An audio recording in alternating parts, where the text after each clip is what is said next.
Chapter 719. There was no doubt that the Zhang family was second to none in the old Chu state. Its power and status were almost equal to that of the Grand Secretary Zhang when he was in power. Of course, this was due to the longevity of the old master Zhang.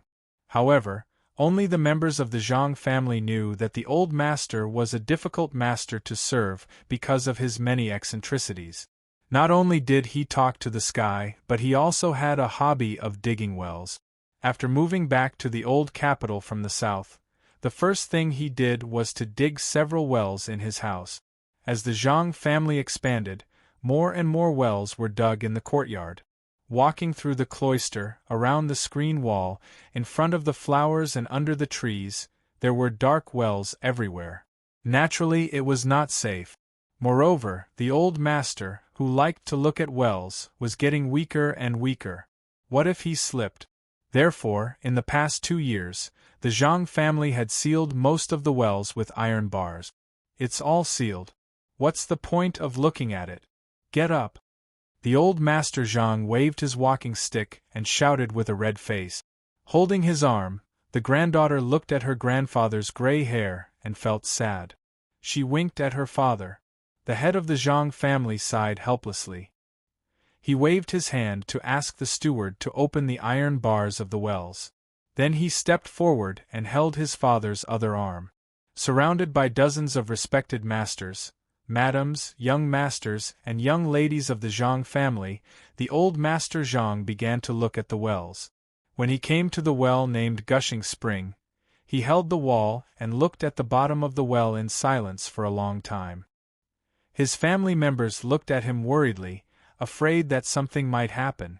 This well is most similar to the well in the south, the old master Zhang murmured. In fact, the Zhang family had never understood why this well was called Gushing Spring.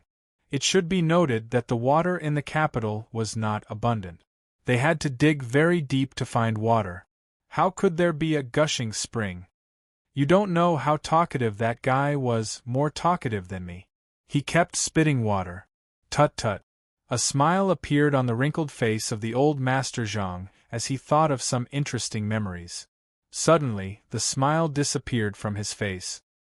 His body trembled and he spat out a mouthful of blood.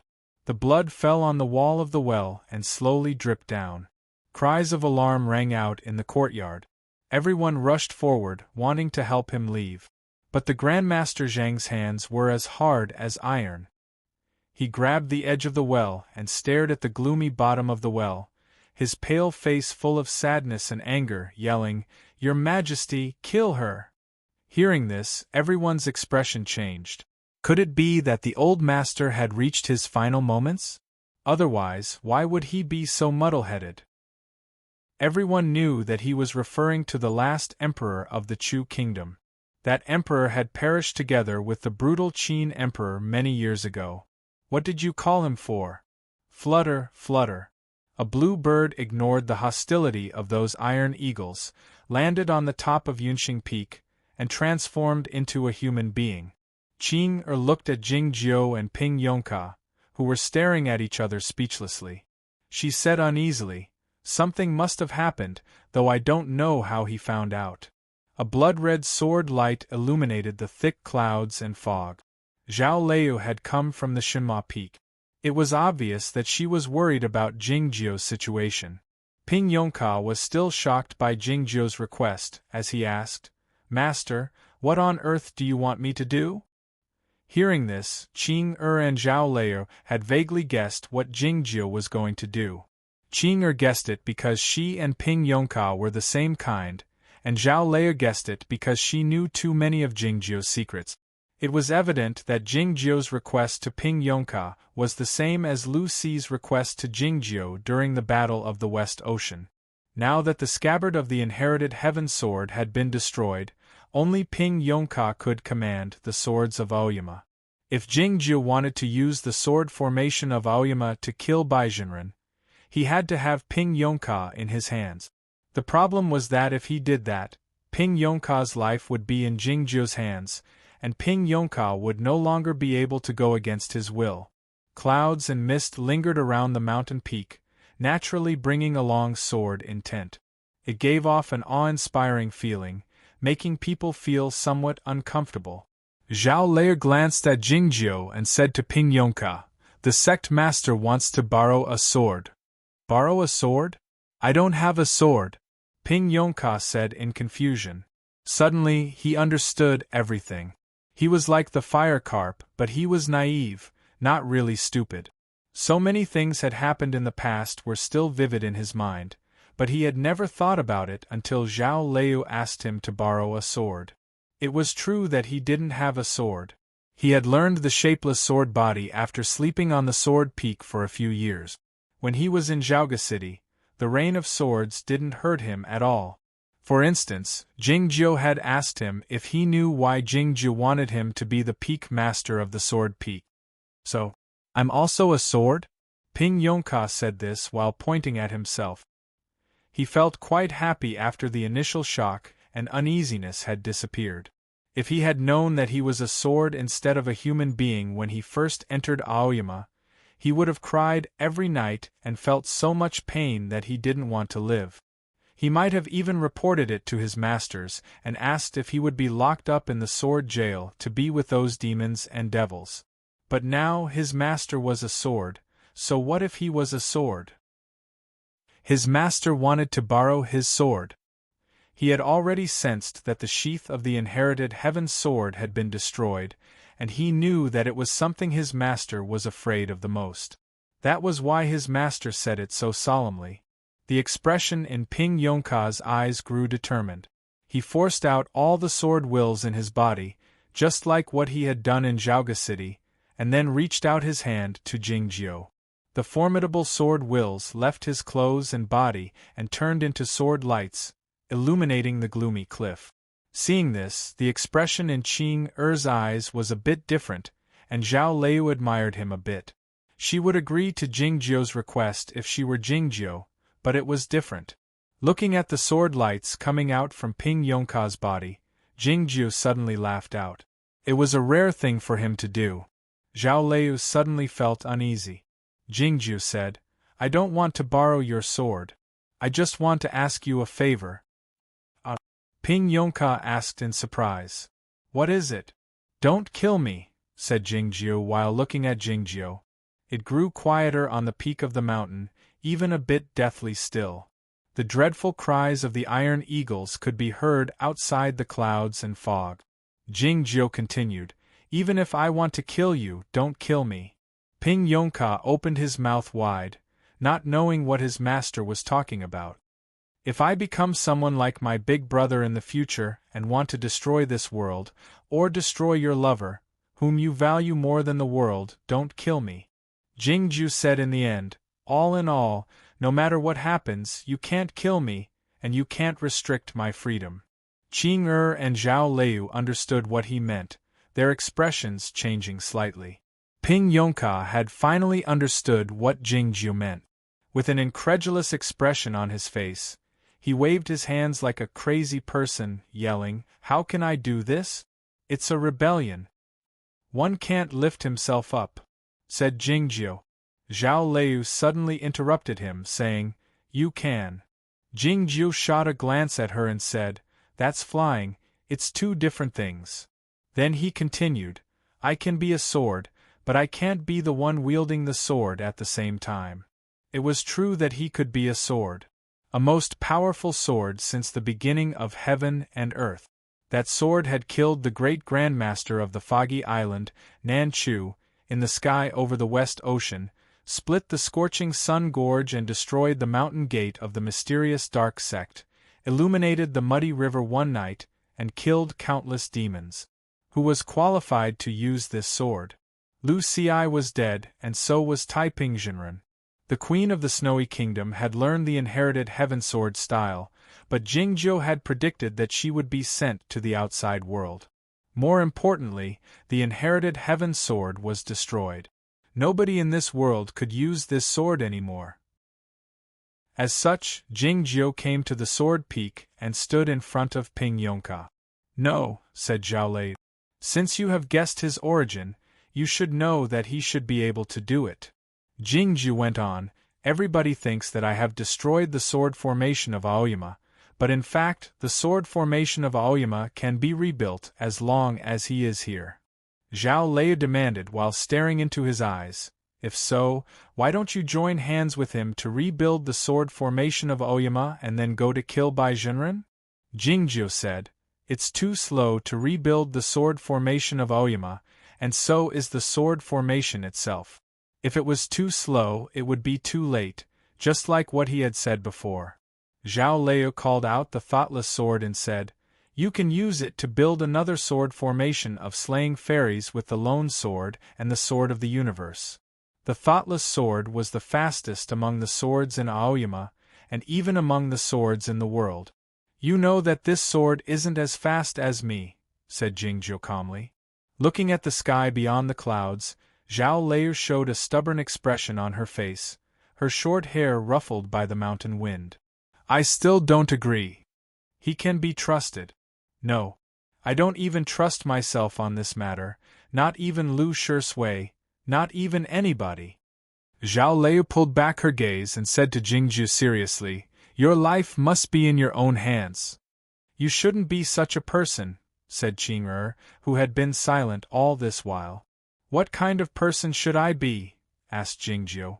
Qing'er said without hesitation, you are a person who is afraid of death. It was well known in the world that both the immortal Jingyang and the current Jingjiu were very lazy and afraid of trouble, and their biggest characteristic was their fear of death. All he wanted to do was to stay behind closed doors in Aoyama and ignore the affairs of the mortal world. He had never risked his life for Lien Sanyue in this life.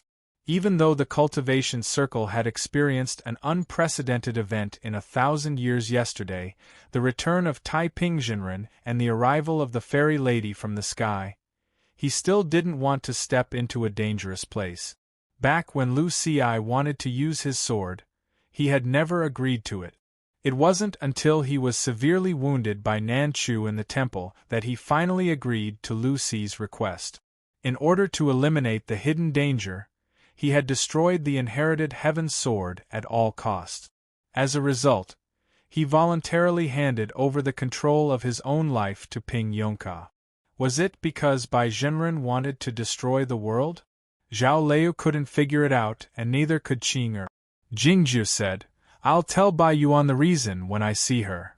What do you want to do? Demanded Zhao Lei angrily. I'll do whatever I want to do, said Jingjiu. This was a brilliant answer. After a moment of silence, Zhao Lei asked, what do you want to do now? Jingjiu said with a smile, I want to summon the wind and rain and travel 10,000 miles. By now, Zhao Lei realized that Jingjiu had overheard the conversation between her and Tai Pingzhenren a few days ago. Qing'er murmured, he is neither Tai Ping nor Lu Xi. You won't be able to hold on for too long. Like Jingjiu, she was a true spirit of the heavenly state that was born to contain the world, so her judgment was the most accurate. Zhao Lei asked while staring into Jingjiu's eyes, are you sure you'll be all right? This was the third time she asked. Jingjiu said while rubbing her head, don't worry. I won't die. Having said that, Jingjiu reached out his hand to Qing'er saying, give me the green sky mirror. Qing'er didn't mock and ridicule him like she had done in the past. She reached out her small hand and patted on his palm, making a faint paw sound. Ping Yongka had finally come back to his senses from the initial shock. Master, it's too dangerous, he said in a sobbing tone. What if I become a villain in the future? Jingjiu had talked so much with Jingjiu that day, so he had run out of patience. He furrowed his eyebrows slightly. After all, he was not Zhao Lei. Ping Yongka didn't dare delay any longer, though his face was pale. He reached out his trembling hand and pointed at Jingjiu. The soles of Jingjiu's feet left the ground and drifted in the air. He looked very light, like a gust of gentle wind. Back in the fiend prison, he had drifted in front of the king of the underworld once after he had mastered the underworld fairy sword. Later, he had drifted in front of Nan Chu on the ruins of the small temple in the deep mountain. The sword lights were drifting among the cliffs, hovering around Jingjiu. The sword wills were interlinked, and their minds were interlinked. Ping Yongka suddenly found that he could know all the thoughts of his master. He couldn't help but feel excited, his fingers trembling even more violently. In the next moment, he pointed his right hand toward the distant East Ocean. Boom! Jingjiu disappeared from the original spot. A strong wind whipped up among the cliffs. Zhao Lei and the other two looked toward the east. Liangwang Peak was located to the east of the Sword Peak. A band of smoke and dust rose up on Liangwang Peak, looking like a blooming flower. As the smoke and dust dispersed, a hole could be vaguely seen in the cliff. The morning sunlight shone through the hole, looking as straight as a sword. A flash of sword light could be vaguely seen in the distant sky, heading toward the east at an unimaginable speed. Soon, it disappeared in the morning sunlight. How could there be such a fast sword in the world? The flash of sword light illuminated the peaks of Aoyama, startling many people. Nan Wang sat on the black rock on the top of Qingrong Peak, his bare feet stepping on the flowering trees. He held an alcohol jar in his hand, a nonchalant expression on his face. It was unclear what was on his mind. Guangyuan Jinren was sweeping the fallen leaves on the stone beam between Shiyue Peak and Shilai Peak. Sensing the change of energy on the Sword Peak, he lifted his head to look at the sky and exclaimed in admiration. The dead dog stood up slowly and looked at the flash of sword light on the horizon with a warm expression in his eyes. It seemed that he was quite satisfied. The disciples of the peaks walked out of their manor caves in tandem, seeing the sword light off in the morning sunlight. Ada walked to the edge of the cliff and squatted down. The blood stains on his body glowed faintly in the morning sunlight, giving off a sacred feeling. The ocean of clouds at the foot of the cliff on Shinma Peak was a bit chaotic, just like Ada's mood at the moment. "What's wrong with you?" Looking at the distant sword light, Yuan Chu murmured. "If the sect master doesn't come back, then..." Lu Shisui said calmly. "Pooh. Pooh." Zhuoruzhui spat on the ground a few times. "I made a mistake about the number of chapters yesterday, but it's not important." Chapter 720. The violent wind was still blowing over the Sword Peak. The iron eagles were startled and flew to a farther place, but they didn't disperse the thick clouds and fog. Ping Yongka sat on the ground with his eyes closed, breathing calmly and peacefully. It seemed that he had fallen asleep, but his right hand was still pointing to the east, as if he was telling the world how bright the sun was. The sounds of friction and the rolling sand and stones could be heard everywhere on the cliff. Countless swords flew out again and hovered in the surrounding sky, as if they were setting up a formation. Zhao Lei was fully aware that this was not the sword formation of Aoyama reappearing in the human world. It was merely a prototype. Qing said while looking at her, "Given his temperament, it seems that you are indeed special to him, since he explained patiently to you for such a long time at such a critical moment." Zhao Lei didn't say anything. She looked at the sword hole on the cliff wall of Liangwang Peak in silence, feeling a bit absent-minded. The violent wind had died down, and the Sword Peak was illuminated by a few sword lights. Nan Wang, Guangyuan Jinren and the three elders from the Hermit Peaks landed in the middle of the mountain. They didn't say anything, and they didn't even come close to the place where Ping Yongka was sitting. They chose a cliff and sat down respectively, indicating that they were guarding him. A thin thread came out from the clouds and fog, which gradually weaved into something like a snowball and fell accurately into Zhao Lei's bosom. Zhao Lei rubbed his head gently. Ada rubbed against her head to comfort her, telling her that it would be difficult for that guy to die even if he wanted to. The violent wind suddenly kicked up again, and the clouds and fog were swept up into the sky. The dead dog appeared above the ocean of clouds, looking down at the human world with an extremely cold expression in his eyes. There was a long distance between Aoyama and the East Ocean. Even the fastest sword, the thoughtless sword, couldn't arrive there quickly. Yet, this sword light was special that day.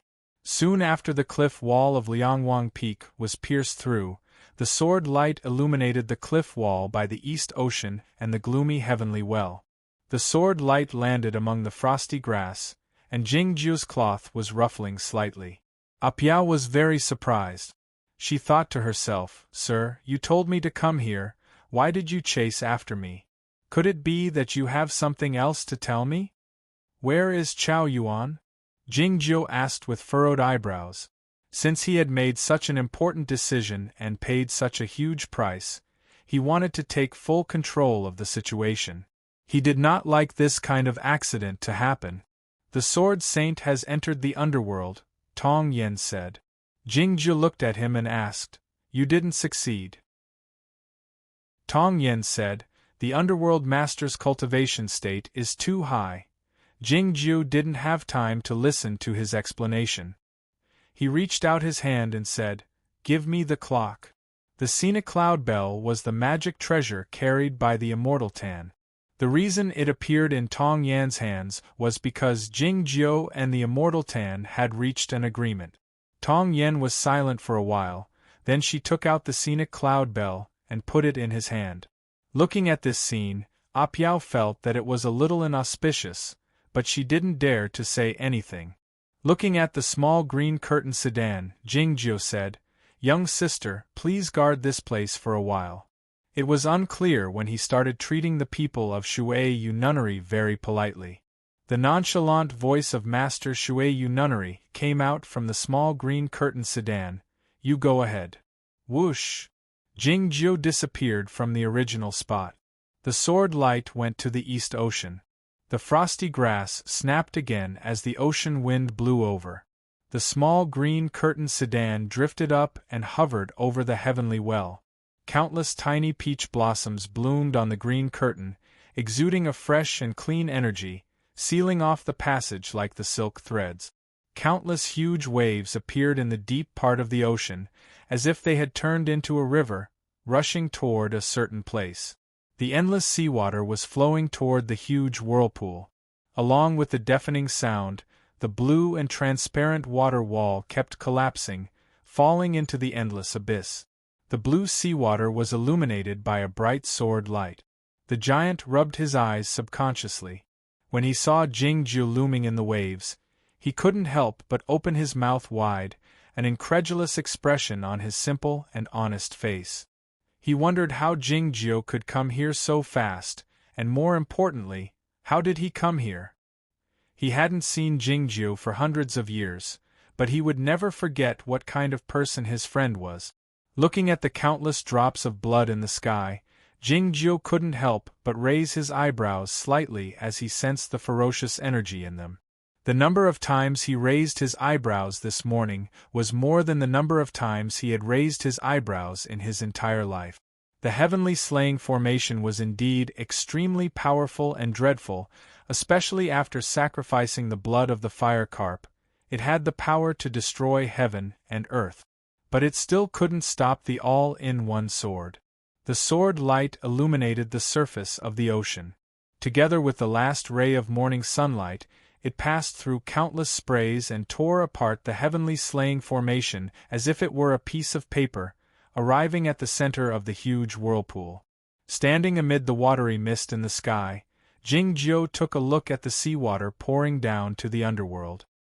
He raised his eyebrows again and took out the green sky mirror with a flip of his right hand.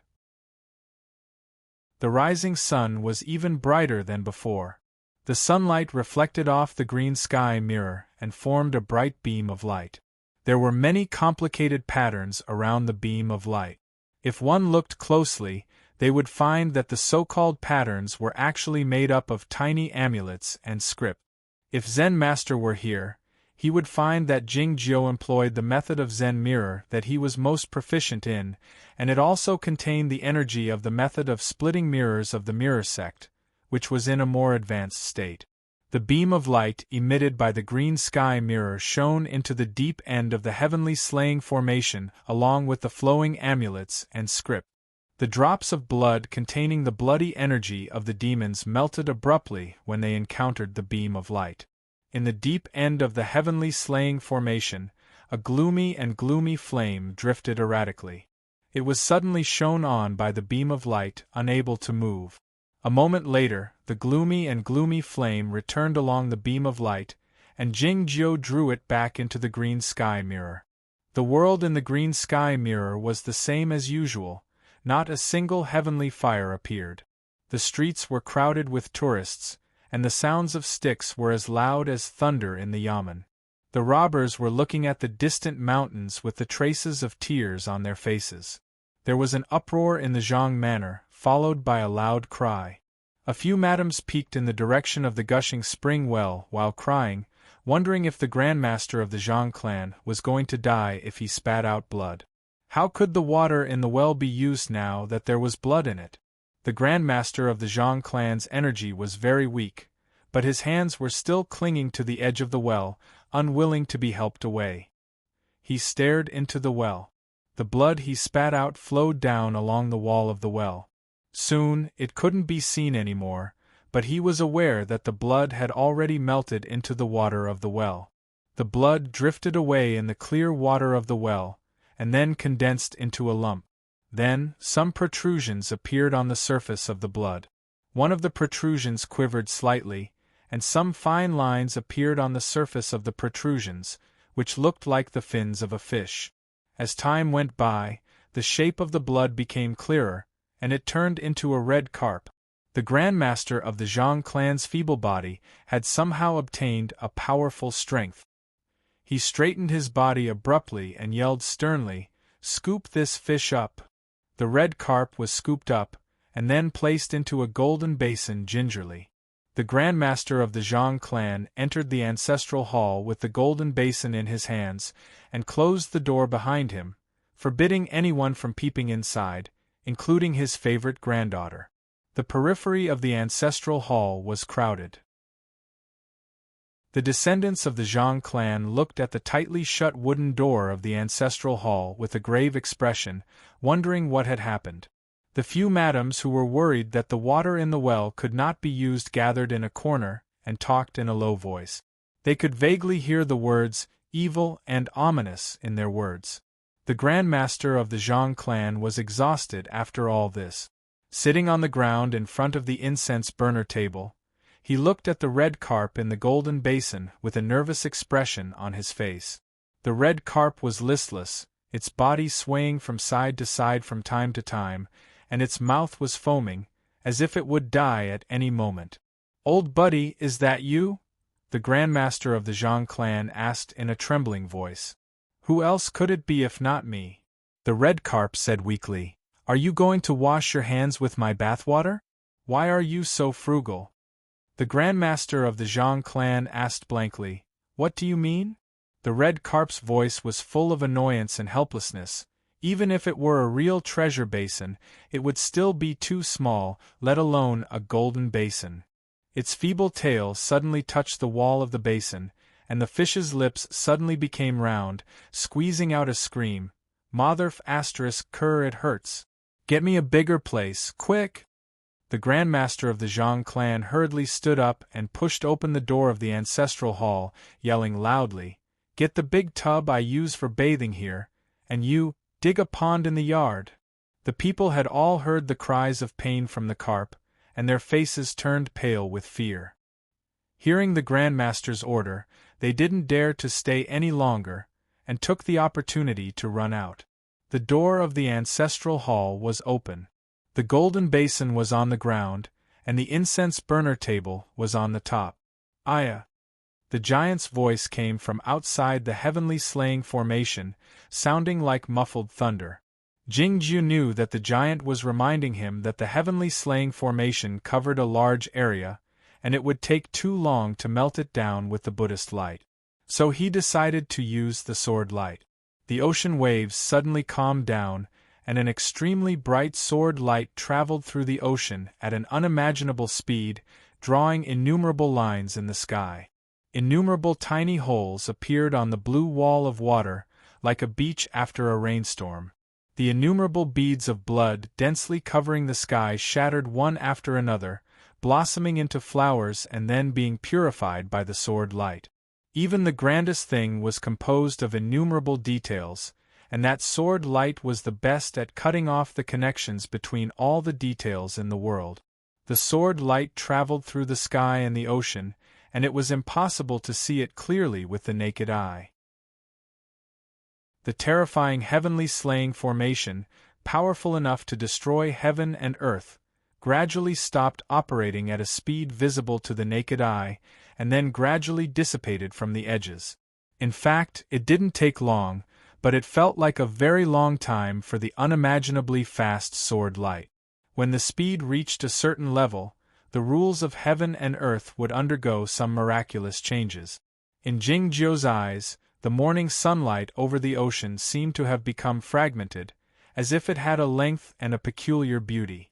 Looking at the morning sunlight, he had a strange feeling. My big brother likes to destroy the world, and you like to save the world. But it's so tiring, what's the point? Chapter 721. Countless droplets of blood burst one after another, making light popping sounds. It was as if a torrential rain had fallen on the sea. The heavenly slaying formation was like a giant stone statue eroded by the wind and rain. It slowly wore away, became smaller, and finally collapsed into nothingness. This process seemed simple, but it was actually close to the intrinsic power of time, or a miracle. When the heavenly slaying formation dissipated with the sea breeze, only a few dozen breaths had passed since the arrival of the sword light. But for the sword light, it was unknown how many days had passed. Jingjiu's figure reappeared, stepping on the waves.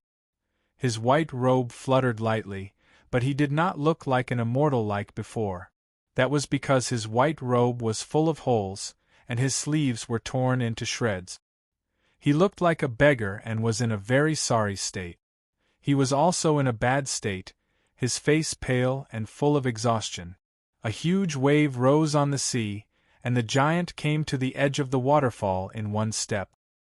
He looked at the remaining aura of the heavenly slaying formation in the sky, his face full of shock.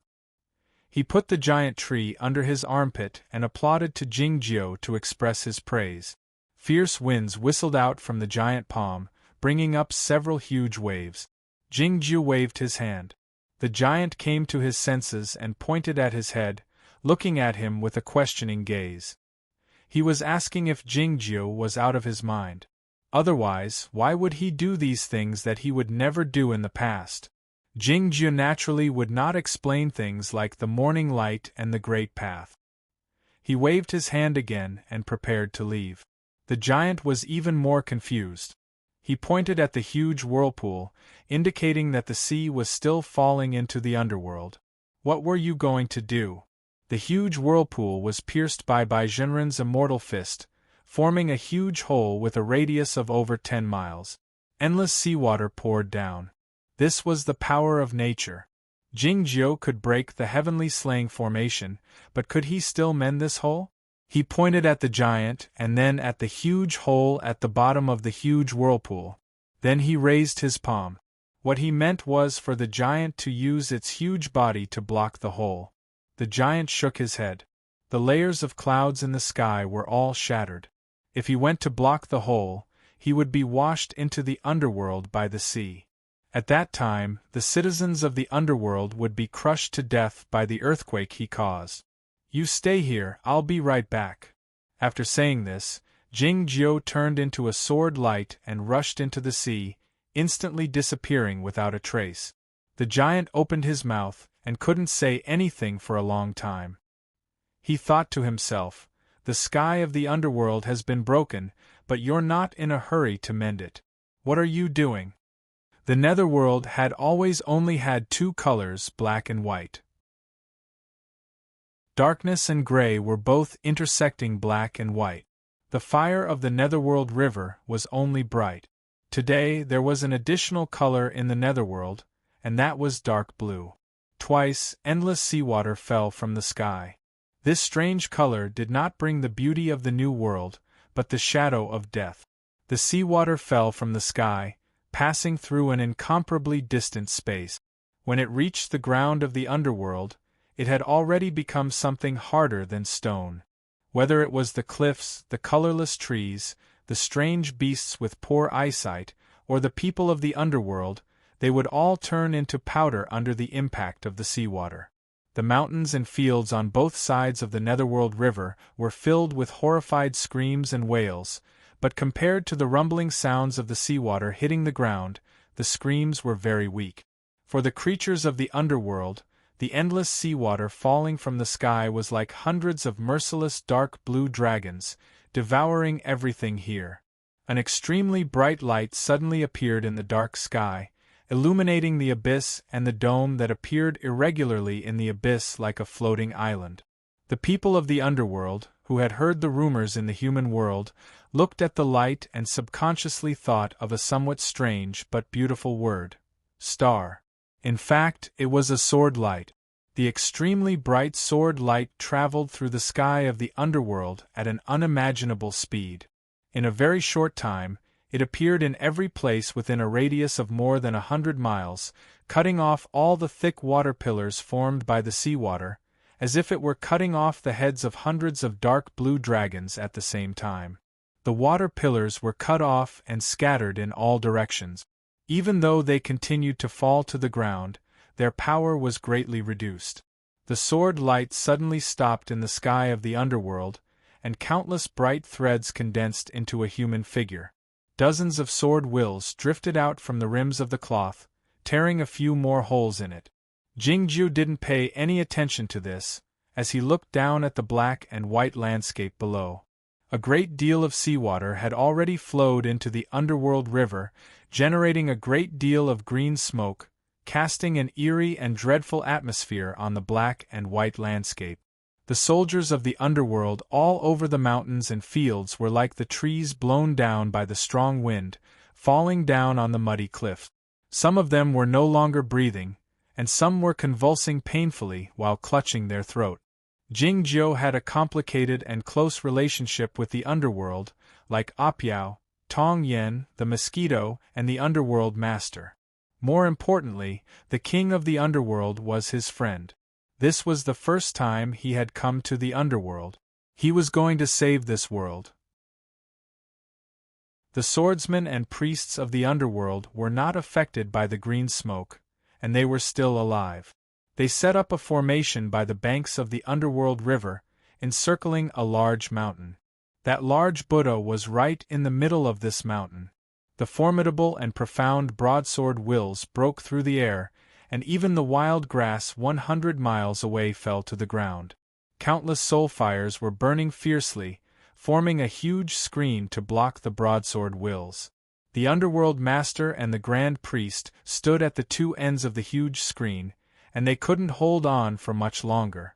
Some priests chose to commit suicide one after another, by exploding their bodies and sending their soul fires into the formation. The iron broadsword had stood alone in the wind and snow for hundreds of years. Nobody dared block it in the underworld today. They had to rely on their own lives to do so. The sky of the underworld was the underground of the human world. As long as they were connected, they would reach heaven. The most important part of Taiping Jinren's method of using heaven and earth as a stove was these passages. There were too many passages leading to the underworld, and nobody knew where Bai Jinren would attack next. As such, Jingju didn't intend to follow her to repair the sky. In his opinion, it was not difficult to resolve this matter. All he needed to do was kill all those people who had broken the underworld. He had seen the projected image of the Grand Priest in Zhaoga City back then, so he was certain that he was not mistaken. The blue cloth of the underworld master was also very eye-catching. As such, he couldn't kill the wrong person. After ascertaining the location of the two, Jingzhou informed the distant Aoyama sect and turned into that sword light again. The sword light was so bright that it looked like the rumored star. The swordsmen, like the underworld master and the grand priest, had discovered the existence of the sword light as soon as it appeared, and they had also seen its essence. Has the big brother come back to life? The underworld master displayed a shocked expression on his face, and a tremor came out from the deepest part of his soul fires. He was a disciple of Taiping Jinren, and also a member of the Aoyama sect. Faced with the sword light, he had no idea or courage to resist it. He turned around abruptly and fled toward the darkness of the night, ignoring the fact that the huge screen formed by the soul fires would disintegrate because of his departure. The Grand Priest reacted a little slower, but it didn't take long for him to react. He let out a fearful and angry shriek, waving his sleeve with the red silk threads in an attempt to flee by employing the escape method of heaven and earth. The water of the underworld river suddenly stilled, and then a crack appeared on it, as if an ice cube had been cut open. The thick green smoke seemed to have stilled for a moment, and a crack appeared in the middle of it as well. A smell of blood and iron came out from those cracks, and then a dazzling glow appeared. The glows gathered together and formed a broadsword light that traversed heaven and earth. The broadsword light had cut open the underworld river and the soul fires, and brought the Grand Priest out from the empty space, as well as the darkness in front of the underworld master. Almost at the same time, the exceedingly bright sword light had arrived by the bank of the underworld river. Crack! Crack! The Grand Priest had countless bloody lines on his body, and then he exploded into a spray of blood, vanishing without a trace. His blue cloth was torn apart like the butterflies. The butterflies were torn apart before they could spread their wings, like the soul fires around the underworld master and his legs that were cut off at the knees. In an instant, one of the two most powerful swordsmen in the underworld was killed, and the other was crippled. It wasn't over yet. The bright sword light traveled forward along with the broadsword will and landed on the black ground. Along with a loud boom, the ground quaked violently, and cracks appeared on the ground. The hard ground strata rubbed against each other and rose to the sky at an oblique angle. In the end, a magnificent mountain range of 100 miles long and 1,000 feet high was formed. The endless seawater falling down from the sky was blocked by this mountain range. The seawater had no choice but to flow to the sides of the underworld river. More than 100 years ago, Lu Ci's sword light illuminated the cold mountain at night. Chao Yuan pulled out his broadsword and responded in the distant white town. The scorching sun gorge leapt up from the ground and then fell to the ground, shattering into pieces. The number one deviant sect, the mysterious dark sect, had vanished. More than 100 years later, the sword light illuminated the underworld, and the iron broadsword responded again. However, the mountain didn't vanish this time. Instead, a mountain range appeared in the world. The turbulent seawater kept on crashing into the mountain range, making thudding sounds like the thunders and creating huge waves. Looking down from the sky, the mountain range looked like a sturdy dam. Jingzhu pulled back his gaze and looked at Chao Yuan, saying, "The seawater will bypass the mountain range in 8 hours. Chao Yuan said, "I'll use my broadsword then, but I won't be able to block it for too long. And you won't be able to hold on for too long in your current condition." The green smoke generated by the collision of the seawater and the underworld river hovered around the large Buddha, resembling the incense burning in the temple. He kept on inhaling the green smoke, and his exposed abdomen bulged more and more, looking like a true Buddha who was satiated by the incense burning. "It's too late for you." The deep and painful voice of the underworld master burst out at the bottom of a cliff. If it were someone else, they would want to know why the underworld master was willing to help Baizhenren. Did he and the Grand Priest regard the beings in the underworld as the ants? Jingzhu didn't have time to think about it, nor did he care about it. He turned into a sword light and left. A bright line appeared on the gloomy underworld river. The white lotus flower broke into pieces, looking like the natural silk swaying in the wind at the 3,000 nunnery. The sword light soon disappeared into the darkness. It was not necessary to know the cause of a problem to be solved. For instance, one didn't need to know how the potato sprouted when one wanted to stir-fry a plate of potato chip. The drinkers in the brothel were too noisy. The servants riding the horses were too noisy. Some of them beat their wives and children, but one didn't need to know what was going on in their minds. One could simply cut them all with a swing of the sword. Chapter 7:22. The underworld river was not the water of the human world, so the marks on it had disappeared very quickly, and so had the fragrance of the white lotus flower. The sword light disappeared in the dark and gloomy night sky. The figure of Jingjiu appeared, looking at the dim surroundings. He hadn't been to the underworld, so he didn't know the exact locations of those passages, but he knew how to get back to the human world. However, there were many passages leading from the underworld to the human world, and there were almost 10 important passages. Where would Bai Yuan go? Would she go to the 1,000-mile wind corridor or the other 2 huge whirlpools? Jingjiu flipped his palm reflexively, but nothing appeared. He remembered that Cold Cicada had already gone to the outside world with the Snow Girl. A few invisible mosquitoes left his palm and flew toward the high sky. A bright glint flashed in Jingjiu's eyes. After ascertaining the direction, Jingjiu recalled the mosquitoes. There was an abyss between the underworld and the human world, as well as the broken pieces of space and the hard cliffs like the floating islands. As the sword light flashed, Jingjiu appeared in front of a cliff wall. Looking at the transparent and glass-like object, he furrowed his eyebrows slightly. This was the bottom of the fiend prison, the strongest barrier in the world. Yet, there was nothing he couldn't break through in his current state. The reason he furrowed his eyebrows was not because he found it difficult to break through, but because he didn't like it. With a light sound, an almost invisible mark appeared on the transparent glass. Besides those invisible mosquitoes, the sword light was the only thing that could pass through it. The morning sun had already risen, and Zhaoga City woke up from its deep sleep. After more than 100 years of wind and rain, Taichung Temple was not as rigid as it was after it was rebuilt, and it had a sense of vicissitudes of history. The stone path leading to the fiend prison in the backyard was full of heavy rut.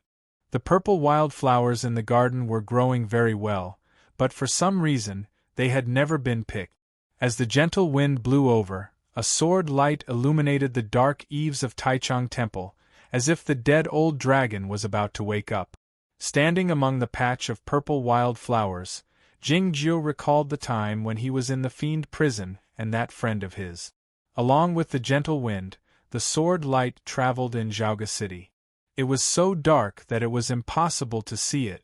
The sword light passed by the Jing house where a begonia tree had been planted, the grand hall of the Net Perception Temple that had been moved to the Jing house, and the restaurant where Taiping Zhenren used to drink tea. Of course, there was also the Imperial City. This was where he was born, and where he had slept for many years. Many stories had happened here, and many people had lived here. The Empress Dowager sat in front of the window and looked at the Zen character on the wall with a dazed expression. Standing on top of the city wall, Gu Pan gazed at the bustling Zhaoga City. The hair on his temples shone brightly under the sunlight, and the expression in his eyes was exceedingly calm, as if he was appreciating the human world under his protection. On the street outside the old plum garden, the people who had set up stalls greeted each other and rubbed their tired faces, preparing to start today's life of swindling money. The steam in the breakfast shop had already dissipated, and the last half a steamer of beef buns was calmly placed on the table. The surface of the buns was oozing with blood-like oily soup, and it looked extremely disgusting. Across the street, a little beggar looked at the beef buns and kept swallowing his saliva. The spring sun shone on Zhaoga City. Everything was peaceful and beautiful. Of course, there were some ugliness, but everything was normal. Some of them knew that something big had happened in Aoyama yesterday. Some saw the strange twilight of yesterday. But they didn't know that this world was in the process of being destroyed. Jing Yao and the diplomatic mission of the imperial court were still on their way back. Gu Qing hadn't returned to Zhaoga City yet, because he had come too soon. When he asked Gu Qing to leave Aoyama and hurry back to Zhaoga City last night, he hadn't thought of saving the world by himself. As the sword light traveled in Zhaoga City, Jingjiu saw these scenes, and he seemed to see many scenes in the fragments of time, and then he thought of many things. Zhao Leo couldn't figure out why he was willing to take such a great risk to save the world, and it was hard for him to explain it himself. It probably had something to do with the cause and effect. To explain these reasons, he had to think it over. Of course, he didn't need to think it over to know that he wanted to do so, and that was enough for him. A few moments later, Jingjiu had seen the whole of Zhaoga City, and he was certain that Bai Zhenren was not here. It was because the sword light moved too fast that he could think of so many things and recall so many memories in such a short time. There was a small pavilion on the chessboard mountain outside Zhaoga City, which had been sealed off by the imperial court a long time ago. For the cultivation circle and the highly achieved chess players, this pavilion was a holy place. There was a Go board in the pavilion, and the black and white Go pieces on the board looked like two armies confronting each other, with countless hidden sharpness between them, which could even be called wind and thunder. All of a sudden, the black and white Go pieces on the Go board were illuminated by a sword light, and they suddenly became lively, as if they were about to come to life. The sword light passed through countless green trees, leaving countless fallen leaves behind, and headed toward the northeast, soon disappearing into the sky. By the time the sword light reappeared, it had already arrived at the 1,000-mile wind corridor. One day and one night later, the wind here was not as dreadful as before, but it was still whistling like a knife. The walls of the inn were full of cracks, and many wooden planks were even broken. The green trees by the roadside had fallen to the ground a long time ago, looking quite miserable. The sword light didn't linger at the inn. It went into the deep part of the 1,000-mile wind corridor with the wind, and stopped by the lotus pond. "I've been here already," Jingjiu thought to himself while looking at the broken lotus leaves on the surface of the lake. Though everything looked calm and peaceful, there was actually an undercurrent at the bottom of the lake, and it was not the current of the water, but the wind. Though he looked calm, the tiredness couldn't be concealed at the end of his eyes. His white cloth was ruffled by the wind, looking like a flag shot through by countless arrows on the battlefield, torn and tattered. After leaving Aoyama, he went to the heavenly well by the East Ocean, went to the deep part of the ocean, and then went to the underworld, killed the Grand Priest, and crippled the underworld master. In the end, he came back to the human world, and took a look at Zhaoga City. It was then that he stopped for the first time. In fact, it only took him less than an hour to finish all of this. This had never happened in Chaotian before. Even Lu Ci's sword light that night was not as good as this. This was a true miracle. No matter how outstanding he was, his sword wills were almost exhausted, and he needed to rest for a while. Walking on the surface of the lake, Jingjiu looked like a ferryman who had returned after a great many years, covered in dust. The broken lotus quivered slightly, and the water rippled slightly. The inky snake in the distance poked his head out and bowed to Jingjiu reverently. It didn't take long for him to arrive at the end of the 1,000-mile wind corridor. He saw the rocky mountain that was even more tattered than his clothes, and the scholars of Yamatsai around the rocky mountain who looked more exhausted than him. And that saint covered in blood. Buqiuxiao's blood hadn't stopped flowing. Even though the blood would coagulate once in a while, it would be cut open by him. It was because the blood of the saint was the only thing that could seal this passage leading to the underworld. Yet, the amount of blood on his body was a bit too much. The blood had a golden glow, which was similar to the fairy energy. However, the blood on the rocky mountain had grown dimmer, and the golden glow had almost disappeared. There was no time for pleasantries at the moment, let alone congratulations. "Why is she so fast?" asked Jingjiu. "It's the escape method of heaven and earth reinforced by the fairy energy. She's not as fast as you, but she's still fast enough." Looking at Shiyun's ice-cold body not far away, Buqiuxiao said, "She sneak-attacked me and wounded me, but I can hold on for a while." Jingjiu followed his line of sight and saw the corpses of a dozen scholars of Yamatsai. You might have to hold on for another 4 hours, he said after a moment of silence. Looking at Jingjiu's face, Buqiuxiao asked, Can you hold on? I should be able to, replied Jingjiu. The whole of Chaotian, or even the whole of heaven and earth, had fallen into a stalemate. Using heaven and earth as a furnace was truly an unparalleled method. The truly powerful swordsmen who had the ability to change the situation couldn't leave their places for various reasons. Buqiuxiao couldn't leave the 1,000-mile wind corridor, the giant couldn't leave the huge whirlpool, Chao Yuan couldn't leave the underworld, and the small green curtain sedan couldn't leave the heavenly well. It was because they wanted to keep this world alive. But how long could they hold on? The most important question was, how long could Jingjiu hold on? The first thing Bai Zhenren did after returning to the human world was to go to Yamatsai and wound Buqiuxiao, a new saint, before disappearing from heaven and earth. It was evident that she intended to wait until Jingjiu and these powerful swordsmen couldn't hold on any longer. If Jingjiu didn't intend to turn around, he had to find her and kill her within 4 hours. But where was Bai Zhenren at the moment? The sword light illuminated the lotus flowers on the surface of the lake, the bloodstains on the rocky mountain, the eyes of the scholars of Yamatsai, and the clouds and fog on the Cloud Dream Mountain all year long.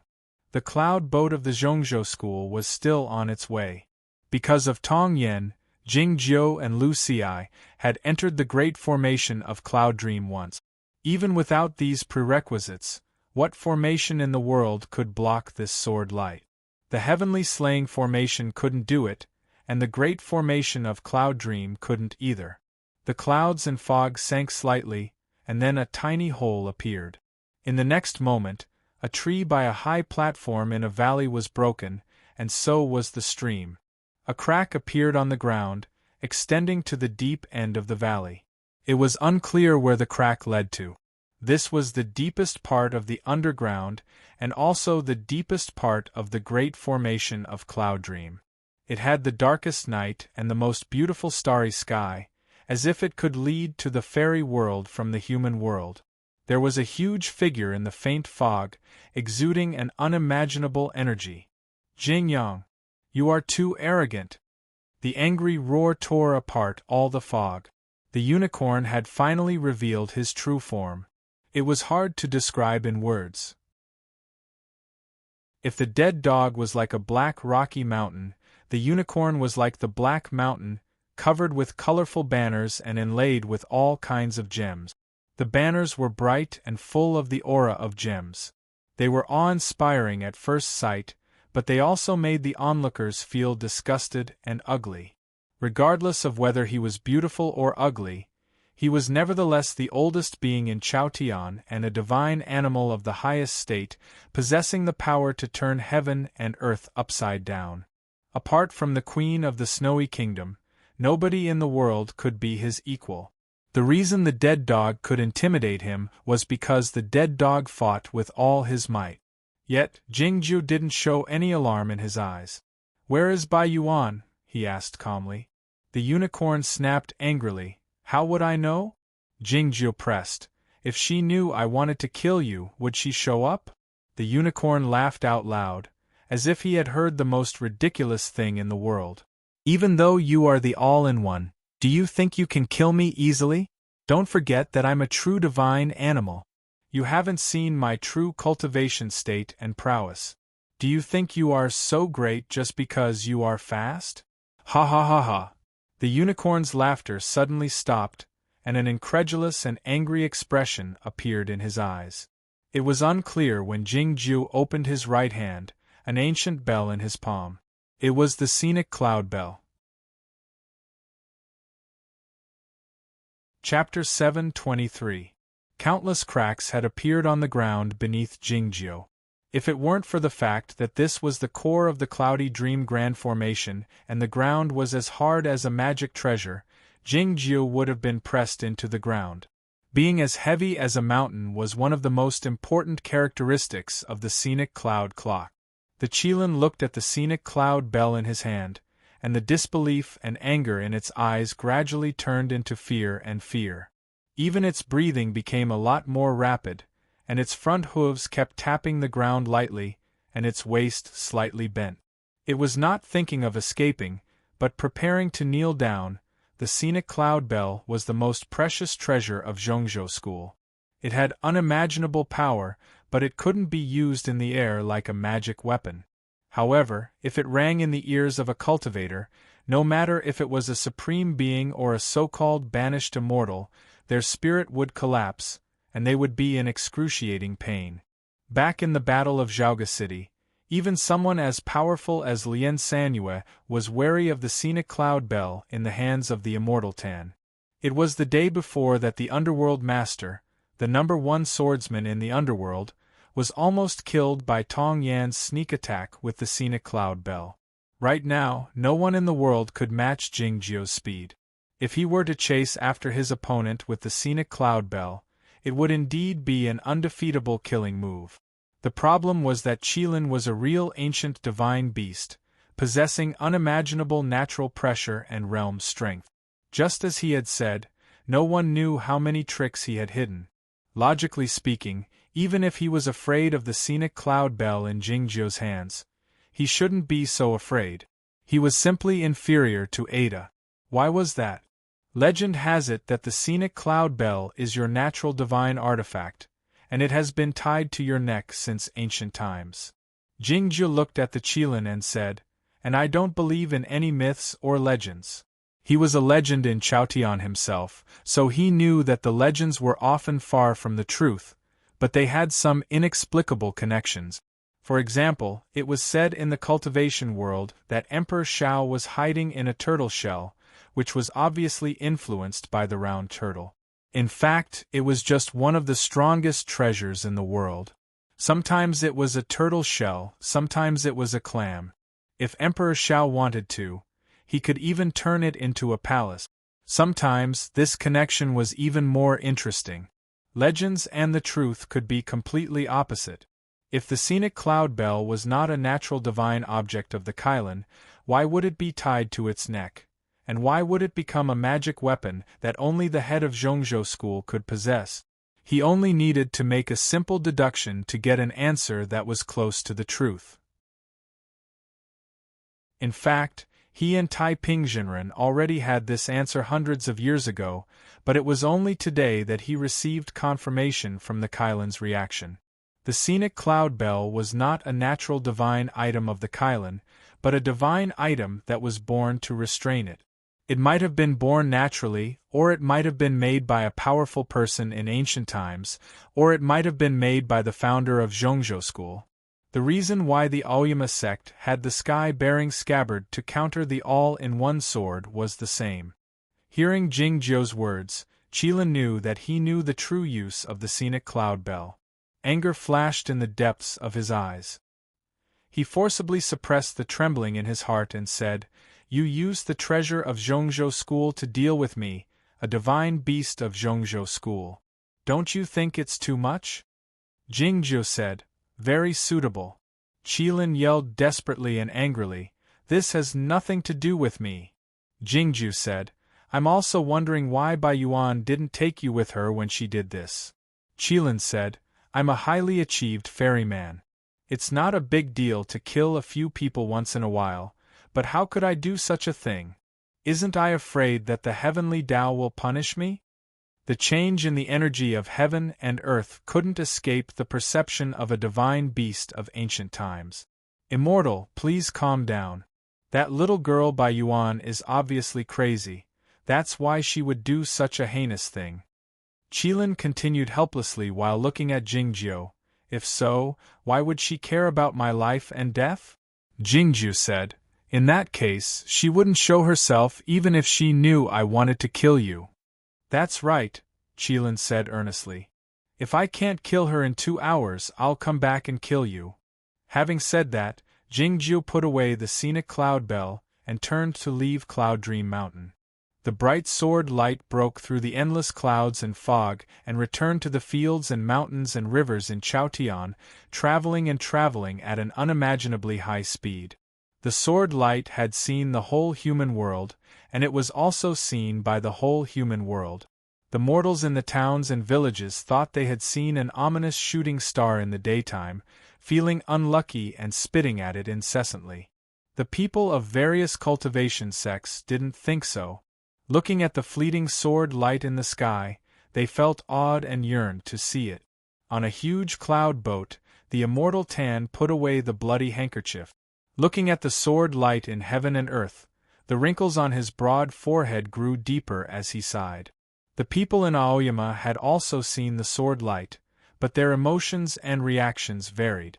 On the top of Shinma Peak, Lu Shui pressed his palms together and recited the script he had learned from the Guoqing temple in a low voice.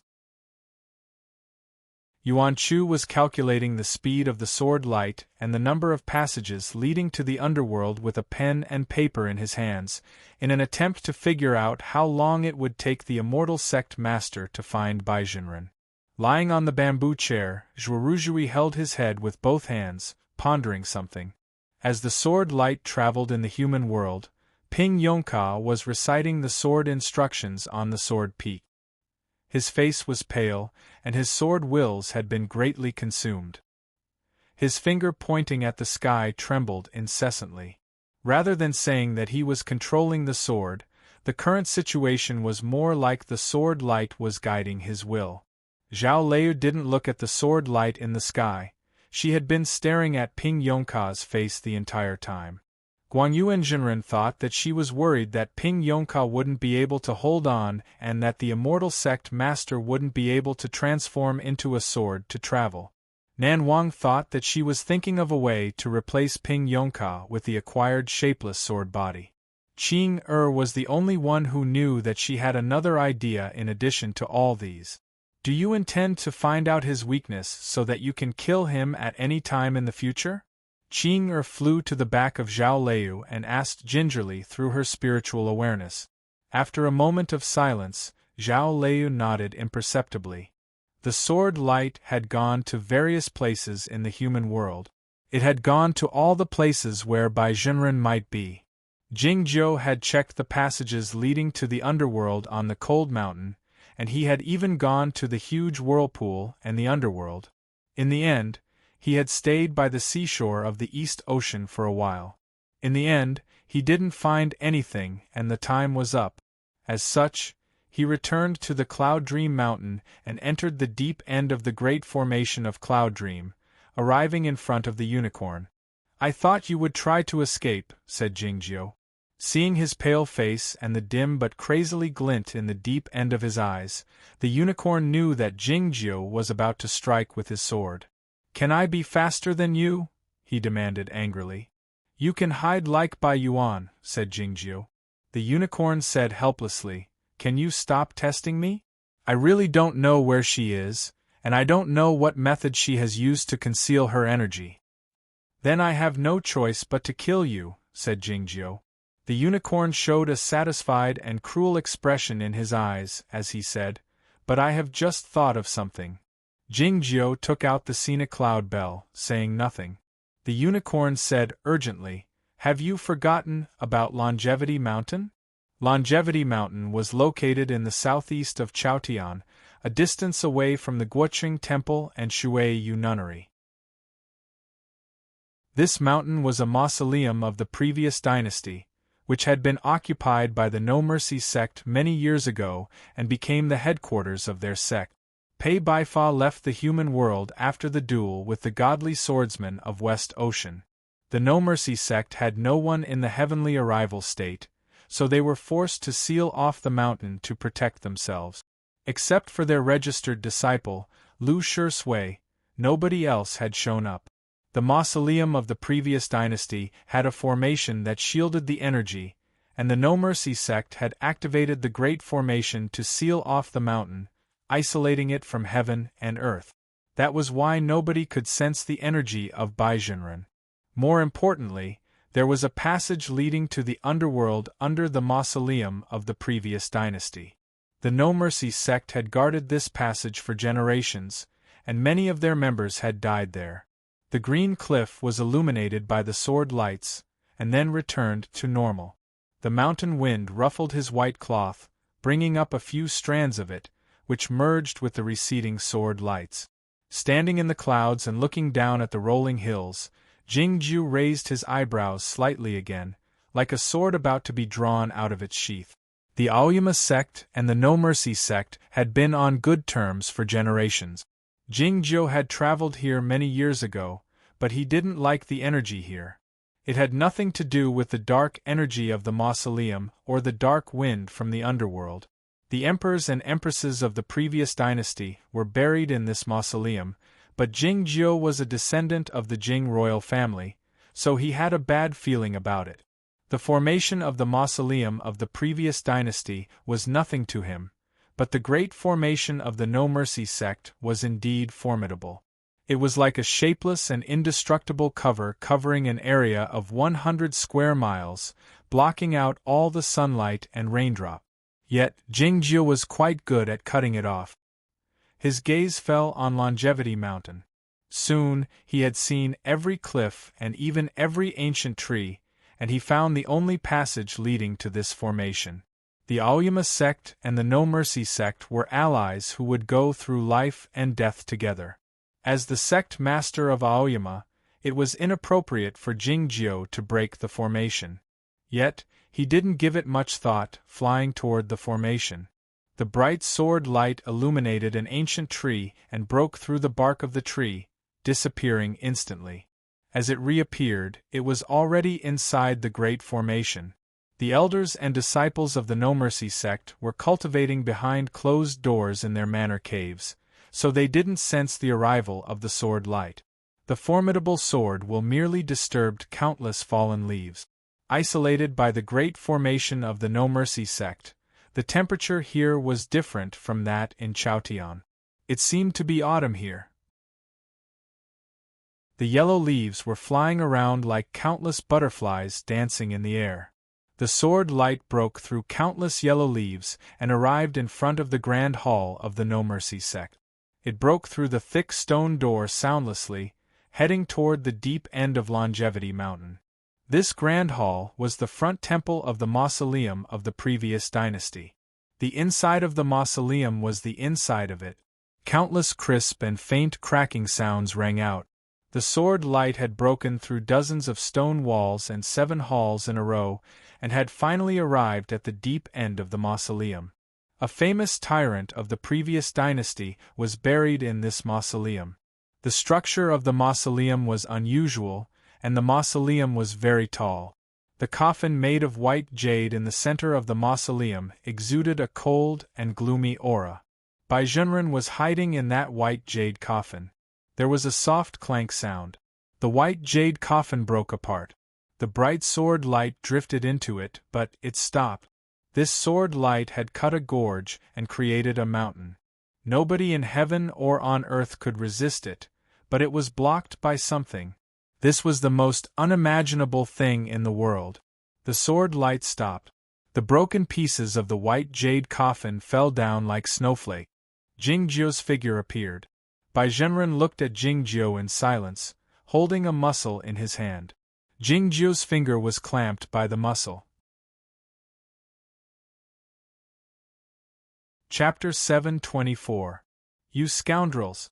Let's see what you can come up with without the chapters and book reviews today. I wish you all a happy holiday.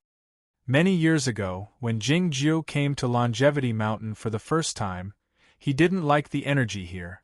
At the time, he thought it was because many descendants of the previous dynasty were buried in this mausoleum. He didn't pay much attention to the feeling when he came to Longevity Mountain today.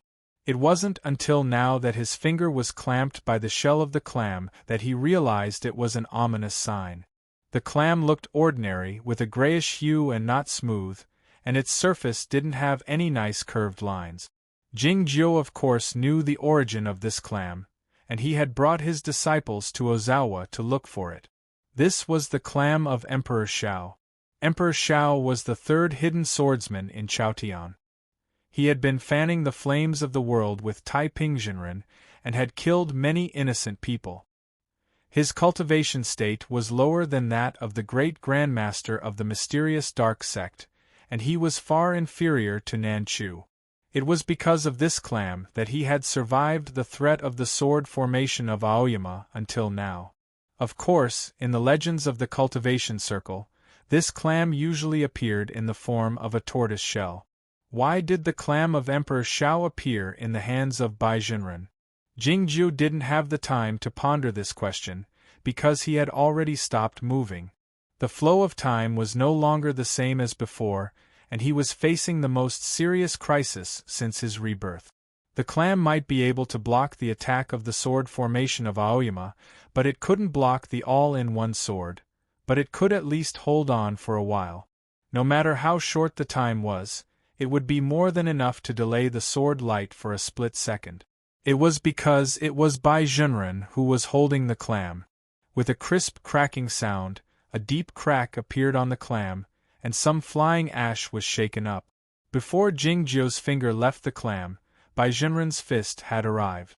A loud bang resounded. Her fist landed squarely on his face. The fist was small, but it was as heavy as a mountain. In fact, it was more accurate to say that the fist contained the weight of the whole sky. Countless rays of golden light seeped out from between the fingers of the fist. The golden light was not only the immortal aura in the fairy book, but also the imperial aura in the mausoleum of the former dynasty. Both the fairy energy of Bai Run and the royal energy of the former royal family were the things that Jingjiu disliked the most, and they could restrain him the most. An unimaginable amount of immortal qi and sovereign qi illuminated the jade shavings falling down like snow, and illuminated the gloomy mausoleum. Jingjiu's eyes were as bright as crystals under the illumination of the sunlight. The skin on his face was also like transparent jade. The crystal dimmed slightly. The transparent jade was slightly deformed. He flew backward. Boom, boom, boom, boom, boom. Countless dull crashing sounds rang out. When he had entered the mausoleum, he had been an insufferably arrogant sword light as a piece of paper. When he was sent flying, he was like a stone, rudely and somewhat pitifully destroying those thick stone walls. He was directly sent flying out of the mausoleum, retreating over 10 li. In the end, he landed heavily on a cliff, forming a large hole and sending countless rocks flying. Bai Jinren flew out of the mausoleum. Innumerable blazing rays of light shot out from the spring sun in the sky, passing through the great formation of the No Mercy sect to seal off the mountain, and falling on the cliff in the deep autumn. It was all because of the fairy book in her hand. At the same time, innumerable strands of imperial aura gushed out from various passageways of the mausoleum, arriving below Bai Jinren like dust dragons. Without the imperial aura, Longevity Mountain's ability to suppress the passageways of the underworld was naturally weakened. As far as Bai Jinren was concerned, this was killing two birds with one stone. The rays of light coming down from the spring sun, summoned by the fairy book, weaved into a bright yet invisible curtain, which was on the verge of shrouding the entire cliff. Some mud suddenly splashed up from a patch of wild flowers on the side of the cliff, and an extremely small hole appeared. Then, a sword light drifted out of the hole, heading toward the outside of the mountain at a high speed. The sword light looked very weak and tiny, like an earthworm dug out by a farmer, fleeing desperately into the distance, looking quite pitiful. This sword light was still unimaginably fast, and even the sunlight summoned by the fairy book couldn't block it. However, in Bai Jinren's eyes, this sword light was evidently much slower than before. It was because the trace of the sword light was a bit unsteady, indicating that the all-in-one sword was a bit bent. In other words, Jingjiu had been severely wounded by the punch. Even though he was slightly wounded, it was still the most powerful all-in-one sword in the world, and it should be able to fight one more time against Bai Jinren, who had the fairy book in his hand. Why did he flee? Bai Jinren was somewhat surprised, but he couldn't help but curl up the corners of his mouth, revealing a mocking expression as he thought of how Jingyang and Jingjiu had behaved in their two lives. Heaven and earth were the stove, and everything was being cooked. There wasn't much time left for this world. It was for this reason that Jingjiu was in a hurry to find Bai Jinren and kill her, and then go back to deal with the other troublesome issues. Yet, he didn't expect that Bai Jinren had been waiting to kill him the entire time, as well as the whole world. It seemed that the unicorn's speech was something she had prepared in advance. Many holes appeared in the mausoleum on Longevity Mountain, and the white jade coffin turned into snow, and a large amount of royal energy leaked out from the underground. And the clam was obviously the doing of Emperor Shao. The wounded Jing Jiu vanished in the sky. Bai Jinren employed the escape method of heaven and earth by employing the fairy energy, and arrived above the empty realm in a blink of an eye. She looked around, but she couldn't find the crooked sword light. She couldn't help but raise her eyebrows slightly.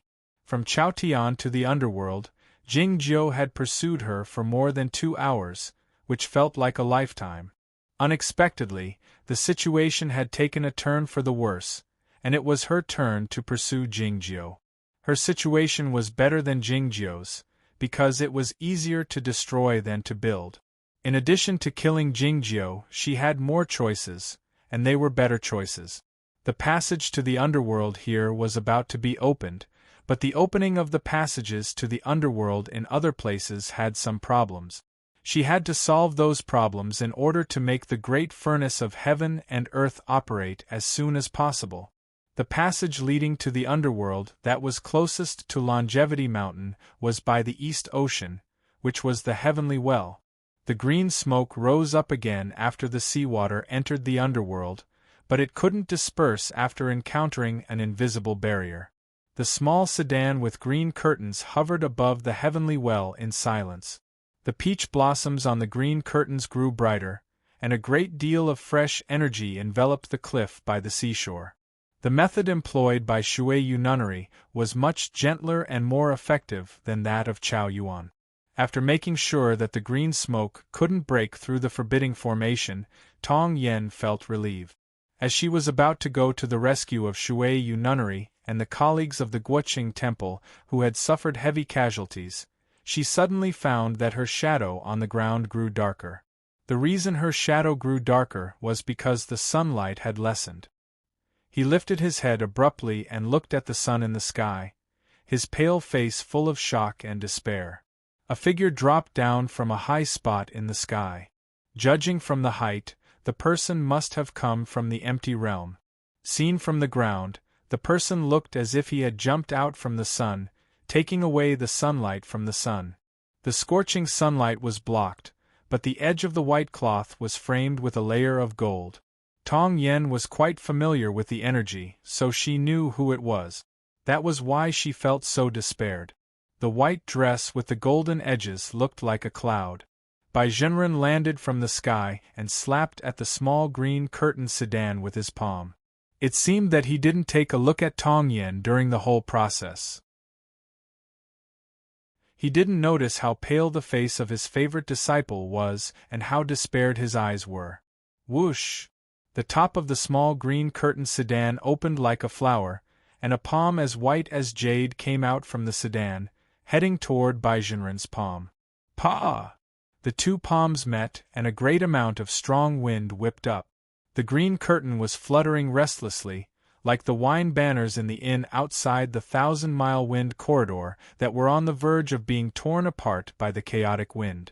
Countless huge waves rose up on the surface of the East Ocean, looking like thousands of white lines, but they didn't roll toward the shore, instead heading toward the deep part of the ocean. Bai Jinren's countenance was nonchalant, but he showed a strong self-confidence, giving off a feeling of being unparalleled in the world. Though Shuiyu Nunnery was a figure in the heavenly arrival state, Bai Jinren didn't take him seriously. She didn't even use the fairy book, and was ready to send him to the deep part of the heavenly well. All of a sudden, a strange expression appeared in her eyes. Clank! The tip of a sword suddenly appeared in Shuiyu Nunnery's palm, as white as jade. The sword pierced through Bai Jinren's palm easily, and then turned into a streak of sword light. The sword light pierced through her arm and instantly came out from the back of her shoulder, producing a spray of blood. Chapter 725. The sword light could cut off all the connections between the details of the object when it entered it. In other words, it could cut the object into pieces. Normally, the moment the sword light left Baijinren's body, she should have broken into pieces and died.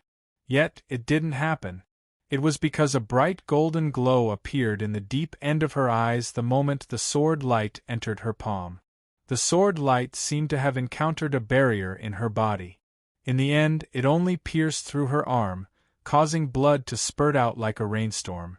Baijinren turned around like the cloud and drifted into the rain of blood, disappearing from her sight. It seemed like she'd actually utilized her final master note in order to avoid the calamity of death. The moment before she disappeared, her face was illuminated by the sunlight, and one could vaguely see something different about her. The sword light broke through the ocean waves and returned to the sky above the heavenly well, where the figure of Jingjiu showed up. He looked in the direction of the southeast, a sword light flashing in his eyes. He saw the intermittently visible energy in the sunlight, and turned into a sword light again to pursue the source. Both Jingjiu, who had turned into a sword light, and Baijinren, who had the fairy book in his hand, were the most powerful fighters in this part of heaven and earth. Unless the fairy lady Bairen came back to life or the snow girl came back to life, no one in this world could be so powerful, not even Chao Yuan. They were the only ones qualified to pursue and kill each other. In fact, they had wounded each other severely in a short time, but it was unclear who would win in the end. Baijinren entered heaven and earth, and the sword light chased after him. The seashore of the East Ocean had recovered its quietness. As the gentle wind blew over, the green curtain tousled slightly and then broke into countless pieces, exposing the face of the person in the sedan. The chief nun of the Watermoon Nunnery looked like an ordinary and pretty girl. Her face was a bit pale at the moment, with a trickle of blood on the corners of her mouth. She must have suffered a severe injury in order to block the palm strike from Baijinren. Only by doing so could she find a chance to sneak attack Baijinren. In the early morning, the sword light was looking for Baijinren in the human world and stopped for a while by the East Sea. It was at that time that Tong Yen came up with this sneak attack plan for Jingjiu. After that, Jingjiu went to the No Mercy sect after hearing what the unicorn had said. After he returned to the Cloud Dream Mountain, Baijinren sneak attacked him successfully. Looking at the badly damaged green curtain sedan, Tong Yen asked, "Is the abbess all right?" Shui Yu Nunnery looked at him and suddenly asked, "Do you know you don't have a good reputation in the cultivation world?" Tong Yen said calmly, "I know." He was once a genius disciple of Zhongzhou school, but he suddenly betrayed the school and disappeared without a trace. It was only in recent years that the cultivation world found out that he had switched sides to the Aoyama sect. But this was actually not important.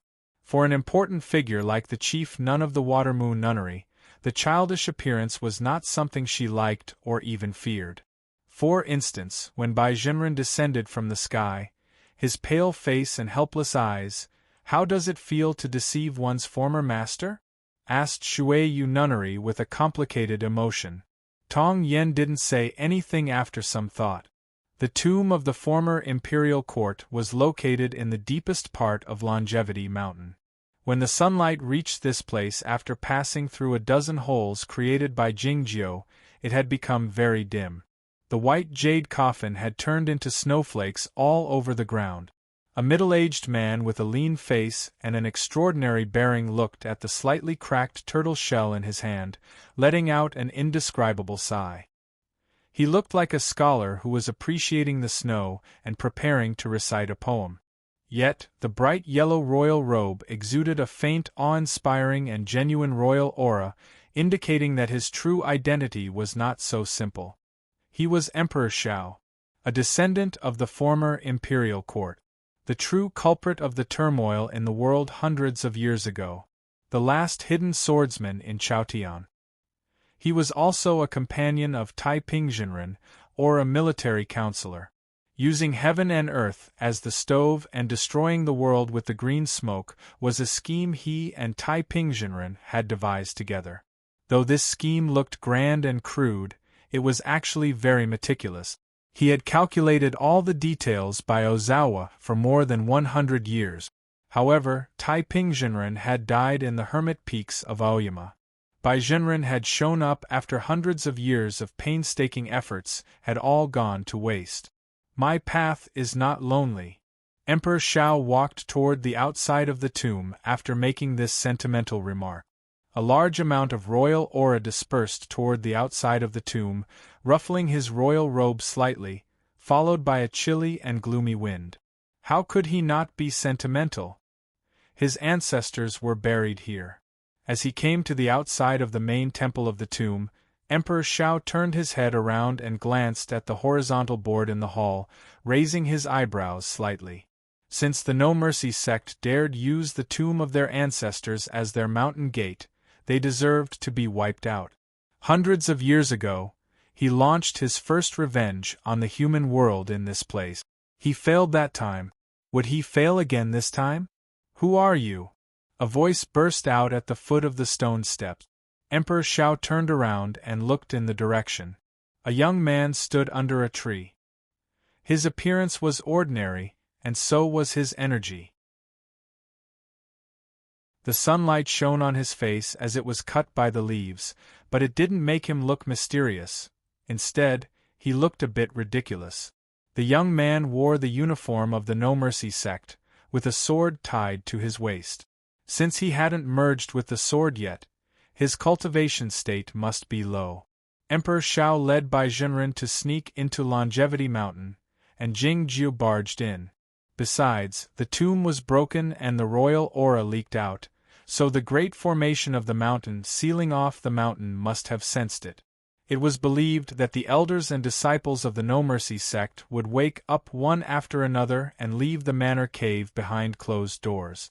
For some reason, this young disciple with a low cultivation state was the first one to come here. You've sealed off the mountain for 100 years, but you still can't see a ray of sunlight. It's really pitiful.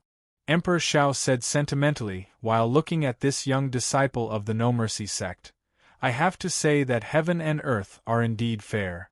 You people insist that heaven and earth are unkind, so don't blame heaven and earth for being unkind. Back when Pei Baifa was killed by the godly swordsman of West Ocean, the No Mercy sect didn't have anyone in the heavenly arrival state, so they sealed off their mountain. More than 100 years had passed, and the No Mercy sect hadn't finished sealing off their mountain, meaning that they hadn't welcomed a swordsman in the heavenly arrival state yet. As such, Emperor Shao had nothing to worry about. He walked down the stone steps and headed toward the outside of the mountain, without even glancing at the young disciple under the tree. It's true that we've sealed off our mountain for 100 years, but it doesn't mean that we can be humiliated by anybody. The young disciple of the No Mercy sect said this in a trembling voice while untying the sword tied to his waist. His movement of untying the sword was a bit clumsy and unskillful. It was evident that he didn't have much fighting experience. Emperor Shao halted his steps and looked at the young man under the tree, saying with a smile, "Little guy, are you going to stab me to death with this sword?" Wielding the sword with his hand, no matter how many sword flowers he could wield and how many movements he could employ, he was still a mortal. The young disciple of the No Mercy sect felt a bit nervous. More than 100 years ago, he was still an ordinary youth in Yu County. He was brought to the Longevity Mountain by an immortal master after he was discovered to be talented. Unexpectedly, so many significant events had happened in the sect. As soon as he entered the mountain gate and received a set of clothes, a sword and a basic script of sword work, the sect master suddenly came out from behind closed doors, and his master died for some unknown reason. Next, the sect master died as well. Next, the mountain gate was sealed off. Though his master had a high status in the mountain gate, he didn't have a good temperament. As such, he didn't feel sad about his master's death. He felt more bewildered than sad. What made him even more bewildered was that after the mountain gate was sealed off, The elders and big brothers all went to their respective manor caves to cultivate, but nobody paid any attention to him. It was then that he vaguely realized that his master's death might not be honorable. In fact, he had one last chance to leave before the mountain gate was sealed off, but for some reason, he chose to stay. Since he didn't have a manor cave of his own, he lived in the guard room next to the Grand Hall. Fortunately, there were a large number of goblins and crystals in the sect, so he didn't have to worry about starving to death, nor did he have to worry about cultivating. The real problem was that he didn't know how to cultivate.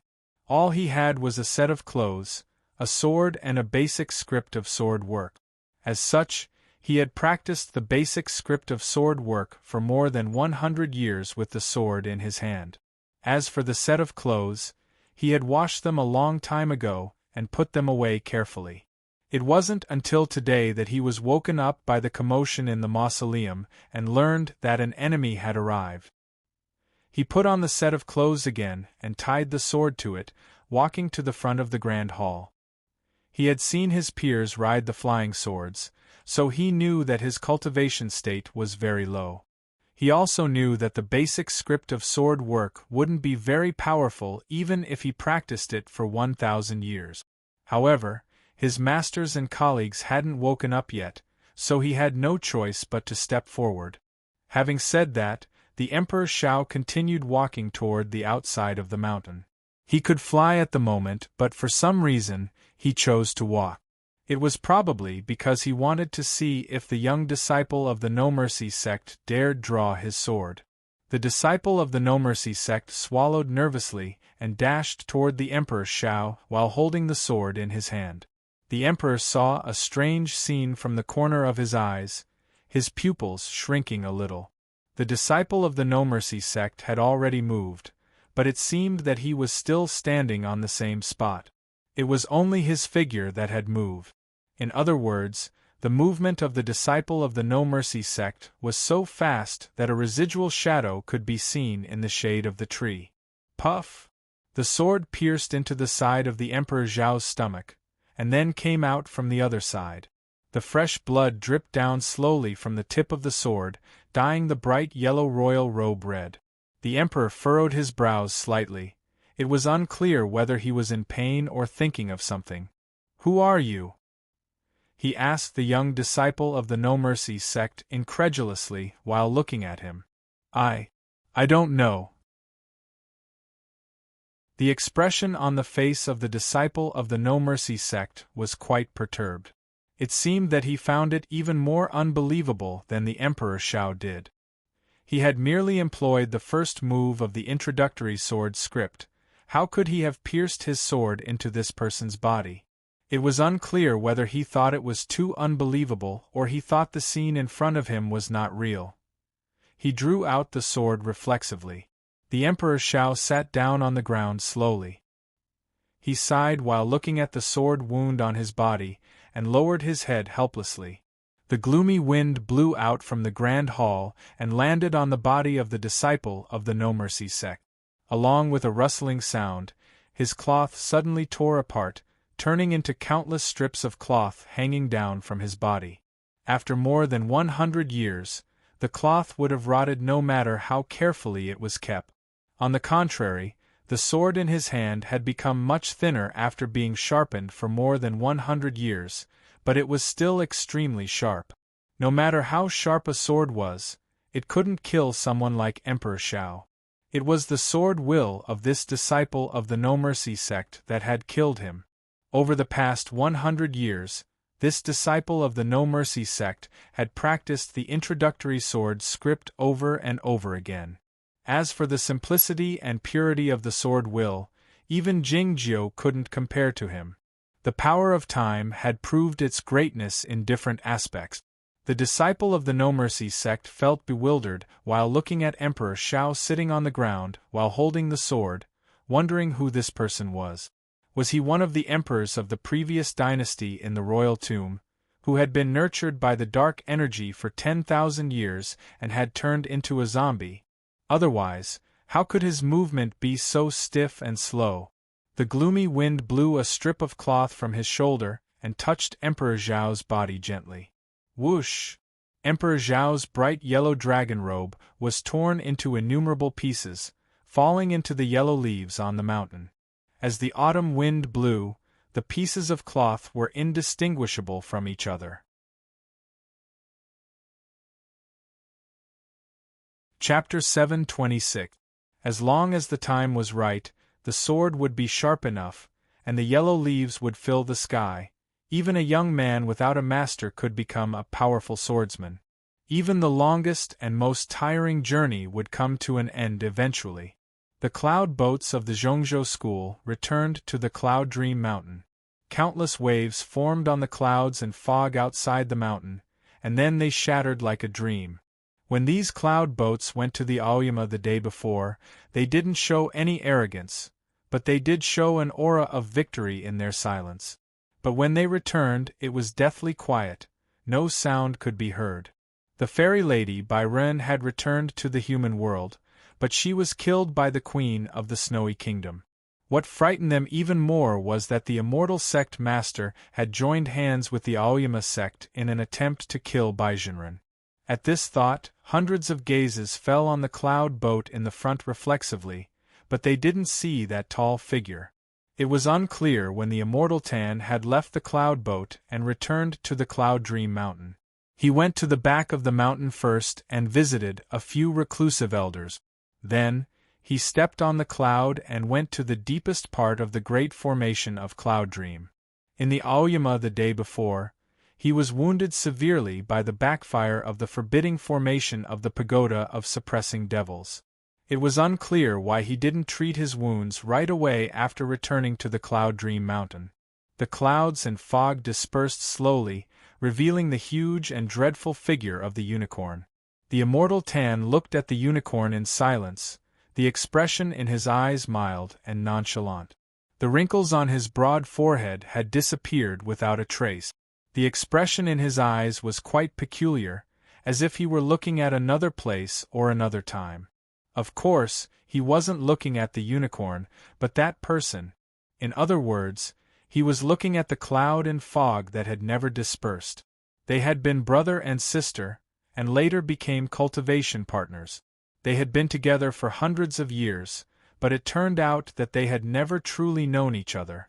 All they knew was the scheme hidden in the deepest part of their hearts. Baizhenren's scheme was hidden more deeply than his, and he started it earlier. As such, his defeat was justified. And if he hadn't been persuaded by the immortal Jingyang, he wouldn't have been tricked by her. Come to think of it, the magic of cloud and fog could be broken by the Pagoda of Suppressing Devils because she asked the unicorn to let it slip on purpose 300 years ago. "How is Sister Yuan?" asked the immortal Tan. The Kirin said, "Why are you pretending to be concerned now? I don't care about your family matters. I just want to ask why you gave the scenic cloud bell to Jingyang." The immortal Tan said, "I didn't give it to him, I gave it to Tong Yen." The Qilin was a little surprised and said, "You actually want to pass the sect leader to that traitor?" The immortal Tan said, "Zhao is still sleeping in Duan City, and I don't know when or if she will wake up. Besides Tong Yen, who else can I pass the message to?" This was a part of the agreement between him and Jingjiu. However, Tong Yen still didn't know that Jingjiu had sold him back to Zhongzhou from Aoyama sect. 2 wisps of fire appeared in the Qilin's eyes as he said, "That traitor actually dared to give the scenic cloud bell to Jingyang. Do you think I will allow him to come back? Would they agree to let him be the sect leader?" The immortal Tan said, "I'm the sect leader of Zhongzhou school. What you say doesn't count." The Qilin laughed wildly and said, "But, have you ever thought that I can swallow you whole now that the scenic cloud bell is in Jingyang's hands and you are severely wounded?" The immortal Tan asked, "Look, what is this?" No sooner had he said this than an ancient-looking bell appeared in his palm. It was the scenic cloud bell. The expression in the Qilin's eyes changed abruptly, and he let out a long and dreadful howl. It wasn't because of fear, but because of anger. How many times would the same scene occur? What kind of speed would the escape method of heaven and earth achieve when the fairy energy was used?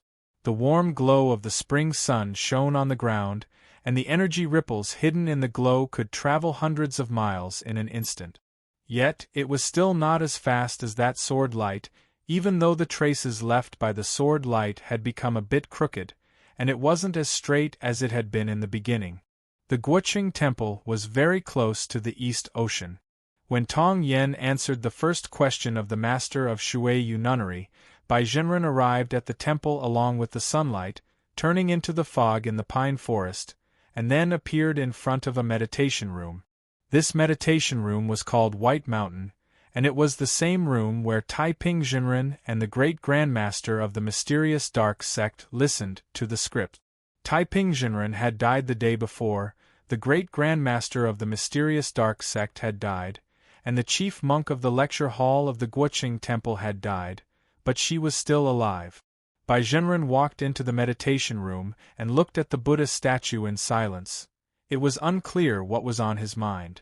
The melodious sound of the bell echoed in the temple, and the sound of the scripts added a sense of order to the spring scenery. The old abbot of the Guoqing Temple had passed away a few years ago. The Zen master was in the distant snowland, and none of the monks in the temple could sense her arrival. The sound of the bell and the scriptures could conceal her energy, allowing her to rest for a while. There was a vegetable garden outside of the Guoqing Temple. There was an abandoned house in the vegetable garden. There was a half-empty pickle jar in the house. The sword light flashed and went up the cliff. There was a small round hole in the yellow wall of the temple. A gentle wind blew in the kitchen. There were several cracks on the stone beasts in a large hall. The stone pagoda in the tranquil garden was illuminated by the sword light. Jingjiu showed up, touching the stone pagoda with his hand, and looking at the many halls outside. The sound of the bell soon stopped. But the sound of the scriptures continued for a long time. It was unclear whether it was because of the chants mentioned by the Zen sect, or because of the great changes in heaven and earth the day before, but the monks in the morning class were reciting the 3,000 Great Wishes. This scripture talked about escaping from the sufferings of this world and going to the 3,000 wonderful world.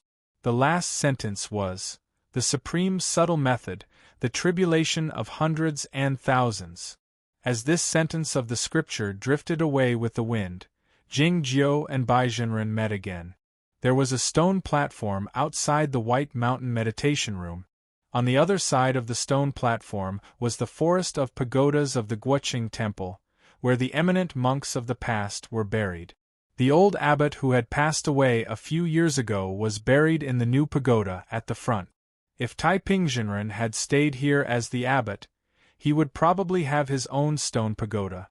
Jingjiu flicked his finger lightly, and the ancient bell in a distant hall rang. The sound of the bell again alarmed the monks in the Guoqing Temple.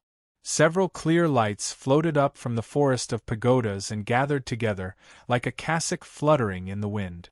It was the great formation of the mountain gate. Bai Jinren couldn't leave even if he used the escape method of heaven and earth. She had no intention of leaving either. With her hands clasped behind her back, she raised her head and closed her eyes, as if she found the sound of the bell very pleasant. Hundreds of monks came over and surrounded the forest of pagodas. Jingjiu waved his hand. The monks understood what he meant, and retreated outside uneasily. For some reason, he didn't directly transform into the sword light and cut Bai Jinren, who was more than 100 feet away, into pieces. Bai Jinren didn't attack either. The two of them stood in silence in the forest of pagodas. A gentle breeze carrying the faint scent of pine drifted over, tugging at their white robes and white dresses. Crack, crack, crack, crack, crack. Countless crisp sounds came from the depths of Jingjiu's and Bai Jinren's bodies. Countless cracks appeared on the surface of the stone pagodas, and the wild grass on the ground was cut to pieces. The Buddha statue in the White Mountain meditation room had a lot of paint peeling off in a very short time. Even the great formation of the mountain gate in the sky had a very strong reaction. The monastic robe made of emptiness was torn open several times. The sunlight fell down like this, illuminating the stone pagodas like statues on a chessboard. Sensing the dreadful energy drifting in the temple, the monks of the Guoqing temple kept chanting the name of the Buddha, their faces full of pity. Those energies were neither the sword wills nor the magic methods of Taoism, but they were clearly damaged. They were the wounds inflicted by Jing Jiu and Bai Jinren. Bai Jinren opened his eyes, exclaiming, "How much longer can you run amok?" "I don't know," said Jing Jiu. Back when they were at the West Ocean, Jing Jiu and Nan Chu had a lot of conversations through their spiritual awareness in a very short time. Jing Jiu and the Snow Girl had done the same. But today, Jing Jiu and Bai Jinren were talking for real. It didn't mean anything, but it was because they were both very tired at the moment. After one day and one night, they were exhausted to the extreme, and their wounds were very severe. The golden liquid kept flowing out from Bai Jinren's wounds. If the fairy book hadn't protected her Tao heart, she would have died by the East Ocean. Jingju didn't show any abnormality, but it was hard for him to feel better after being struck by the fairy book in the mausoleum of Longevity Mountain. Bai Jinren looked at Jingjiu and said, "Is it because of the Aoyama sect or the Jing clan? Your influence on the Guoqing temple is much greater than I thought." "That's why you shouldn't have chosen this place," said Jingjiu. Bai Jinren said, "I heard that Lu Shui had lived here for many years, and that your big brother had been the chief monk here for many years, and that your elder brother was buried here." "That's right," said Jingjiu. Bai Jinren said, "Have you recalled many past events after coming here? Have you ever thought that only those who are about to die would do this? Where does your confidence come from?" asked Jingjiu. Looking at the spring sun in the sky, Bai Jinren suddenly asked, "What do you think it is?" During the Tao competition back then, Jingjiu went to the green sky mirror. Many young geniuses traveled with him, like He Zhan and that free-traveling practitioner friend of He Zhan, whose family name was Jiang. By the canal of that poor village in Zhaoyang, those two children had asked a similar question while pointing to the sun in the sky. The sun in the green sky mirror was not the real sun, but the retrieved heavenly orb. As a result, even the children knew that the world they were in was fake. Why did Bai Jinren suddenly ask this question? What answer did he want to hear?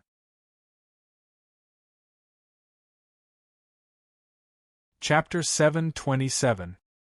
Hearing this question, Jingjiu thought of the scene by the heavenly well on Longevity Mountain. It was then that the fairy book shone brightly in Bai Jinren's hands. Countless bright lights came from the sky after being summoned by the fairy book, and the source was the sun. In the next moment, he thought of another scene. In the cold and dark world, a white burning fireball hovered in the distance in silence, gazing at this world. The reason Bai Jinren asked him this question was because he had been to that world. "I actually don't need your answer," she continued while looking at Jingjiu. "There is a fairy veil on Cloud Dream Mountain, through which we can see that world. I've seen the burning fireball many times since I was little, so I know that the sun in this world is not real, or it is merely a projection of the sun." Looking at the spring sun in the sky, Jingjiu didn't say anything. Bai Jinren continued, "Why don't the cultivation practitioners have the fairy energy before their ascension, and why do they have the fairy energy after their ascension?" Jingjiu turned his head around and shot her a glance, but still didn't say anything. "It's because the burning white fireball exudes the true primeval light, which is the fairy energy."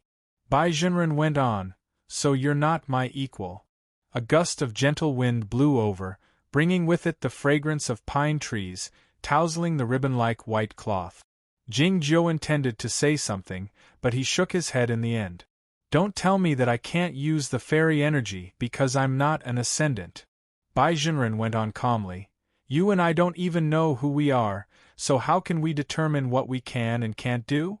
Many years ago, the whole of Chaotian was at a loss because of the true identity of Jingjiu. Was he the reincarnation of the immortal Jingyang or the all-in-one sword? Yet, what Bai Jinren asked today was not about his own identity, but a deeper issue. It was a question of where did it come from. In fact, both Jing Jiu and the other cultivation practitioners had thought of this issue. The beginning of the cultivation was the Tao inquiry. Looking at the mountains and rivers, the wind and clouds, the stars in the sky, and the sun, he had to ask. Even if you had just entered Aoyama and did not think about it when you were fooling around with your peers by the stream of sword cleansing, even if you had entered the undefeated sword realm and only cared about flying on your sword on both sides of the muddy river, with your face hurting from the cold wind and your body filled with warmth, you would not have the time to think about it. But during the long period of isolated meditation, when you were in the midst of perceiving the big things between life and death, how could you not think about it? Where did this world come from? What kind of rules did it follow? If martial cultivators wanted to ascend, where would they fly to? Immortal world. Where was the immortal realm? To know where to go, you must first know where to come. Why am I here? Why does this world exist? If the sun was fake, would the world be fake too? If this world is fake, will I still be real? Since ancient times, cultivators had pondered this question countless times, but not a single one of them had put their thoughts into words and passed down to the later generations. That was the beginning of the Grand Tao, the direction of the Grand Tao, the door of profundity, and the abyss of myriad tribulations. It was the same today. Jing Jiu remained silent throughout. We have no place of origin, and this world has no place of origin. Bai Jinren said, "This place has been like this since ancient times, as if this world appeared on a certain day in the river of time." Jing Jiu reached out and plucked a piece of spring scenery. After looking at it for a while, he said, "If you can't see clearly from the front, why don't you look back first? At least you can see something." Bai Jinren said, "This world is full of the feeling of design. The whirlpools, the passages, and the barriers all seem to be serving this world. This theory is not new. Since ancient times, many people have been searching for the existence of gods, until a mighty person finally ascended." Jing Jiu loosened his fingers and let the spring scenery melt into time. He looked at her and said, "This world is real, and so are you and I."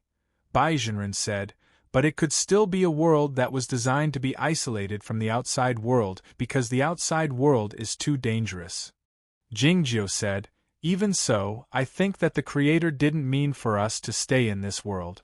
He probably wanted us to grow here until we were strong enough to break through the barriers He had set, and then we should leave." The cradle was indeed safe enough, but if they didn't leave, how could they learn to walk, and how could they walk to the other side? "If you and I just leave, what will happen to this world?" Bai Jinren asked. Jing Jiu said, "You really believe what senior brother said?" Bai Jinren said, "That's right. We've both seen the outside world. Grandmother's idea can't solve the fundamental problem, but your senior brother has found a new path." Jing Jiu said, "No matter what, he is the master of our Oyama sect, and your surname is Bai." Bai Jinren said to him with a small smile, "All things can be a sword, why can't the paths be interlinked?" Taiping Jinren was the most formidable demonic person in Chaotian in the last 1,000 years. She, the leader of the Orthodox cultivation circle, was a follower of Taiping Jinren. Jing Jiu had known this a long time ago, but he couldn't help but glance at her twice after confirming it. The patch of cloud and fog had dispersed, exposing her face. It was not the face that had appeared in Zhaoga City for a brief moment, nor was it the face that had appeared in the Tao competition. This was her true appearance. Her eyes and brows were exceedingly beautiful, similar to Bai Zeos, but more desolate and otherworldly. Bai Jinren asked, "Do you think she looks like me?" Jing Jiu uttered, "She does look like me, regardless of her appearance, temperament, talent, and even her view of heaven and earth." Bai Jinren continued with a small smile, "Back when I saw her pretending to be an adult and befriending the talented young cultivation practitioners, I thought it was funny, as if she was pretending to be a housewife. But after I laughed, I remembered that I had done the same thing many years ago, or in other words, I wanted to do the same thing. She had been the daughter of the sect master of the Zhongzhou school. She was innocent and naive at the time, but she wanted to shoulder the heavy responsibility of the world. However, all she could do was cultivate on the Cloud Dream Mountain every day, waiting to be arranged to be the cultivation partner of the most talented big brother, living a boring life. It wasn't until she went to Zhaoga City with her mother that she witnessed a significant event. The king of the underworld was locked in the fiend prison. Lu Xi served his master drinking wine for a whole night. Then she learned about Lien Sanyue. Then the plum meeting took place. She admired them, or rather, she envied them. They are all cultivation practitioners. Why can they live like this? But I have to abide by the rules of the major sects and do nothing.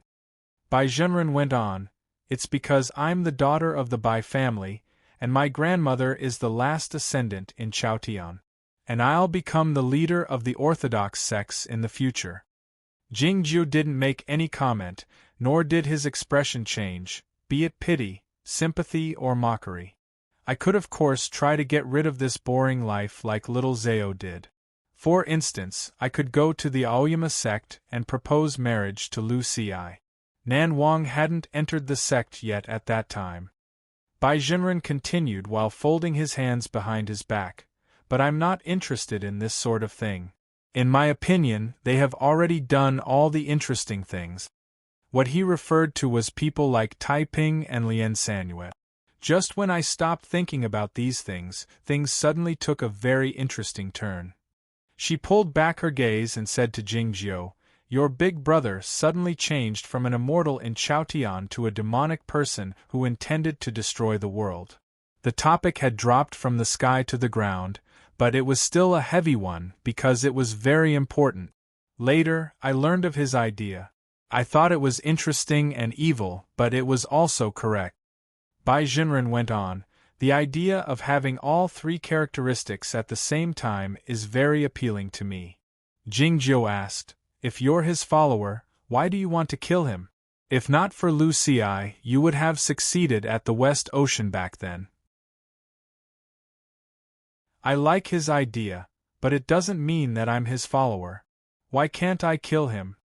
Bai Zhenren went on, if I had killed him at the West Ocean, his inheritance in the underworld would have been mine, and this world would have been mine as well. By then, I would have fulfilled his idea. Jingjiu asked, have you known all along that he was preparing to do this in secret? I only knew part of it. That's why I asked the Grand Priest to cooperate with him in the underworld in secret. But I didn't expect his idea to be so spectacular when it was put into practice. Bai Zhenren said this thoughtfully while looking at heaven and earth. Heaven and earth had been undergoing tremendous changes since last night. The seawater entered the underworld, creating tens of thousands of waves. The saber and the sword collided, creating a mountain range. Eventually, an opening was created. The large Buddha used his body as a dam to block the seawater. The chaotic wind whistled over the surface of the lake. The Rocky Mountains were on the verge of breaking apart, and the golden blood had faded. The saint used his blood as ink to block the strong wind. The huge transparent wall at the bottom of the Gathered Soul Valley collapsed, and the lava sprayed down to the underworld at the bottom of the abyss like the heavenly fire. The green smoke by the East Ocean made the peach blossoms look green again. It was all the work of Taiping Zhenren. With heaven and earth as the furnace, with fate as the work, with yin and yang as the charcoal, and with everything as the copper, Bai Zhenren sighed with emotion. I can't think of such a method. This sentence is very interesting, said Jingjiu. Bai Zhenren withdrew his gaze and said, but I have thought further than your big brother. Even if all the mortals in the world were killed, the spiritual energy of heaven and earth would still be limited. Even if we used the great formation of the smoke and clouds, I'm afraid it wouldn't be enough for everyone to ascend. Jingjiu said, so you lured Byron back from the outer world. She was worried about this place, but she didn't dare to go too far away. Why did she have to wait outside? Bai Jinren said indifferently, after she came back, she would either kill all of you, or she would be killed by you and Tai Ping Jinren. She would return the fairy energy to heaven and earth. Either way, it would be a good thing. You and my big brother are really alike, Jingju said. Bai Jinren looked at him and said, What I don't understand the most is why you came here in person. You aren't like him and me. Everyone in the world knew how lazy and afraid of death Jingju was. Even if the world where mortals lived was destroyed, it had little to do with him. But he started to risk his life to save the human world. You didn't hesitate to destroy the inherited Heaven Sword at the cost of the disappearance of the sword formation of Aoyama. You killed Bai Ren and sent the Snow Girl away. You understood and accomplished all these things. Now, no one can threaten your existence, and you can ascend at any time. But you suddenly turned around and gave up the real freedom that you had planned for so many years? Asked Bai Jinren, looking at the face in the bright spring sunlight. You handed over the sword handle so casually. Don't you think it's absurd? Of course it's not casually.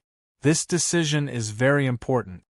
Jingju said, I thought about it the whole night.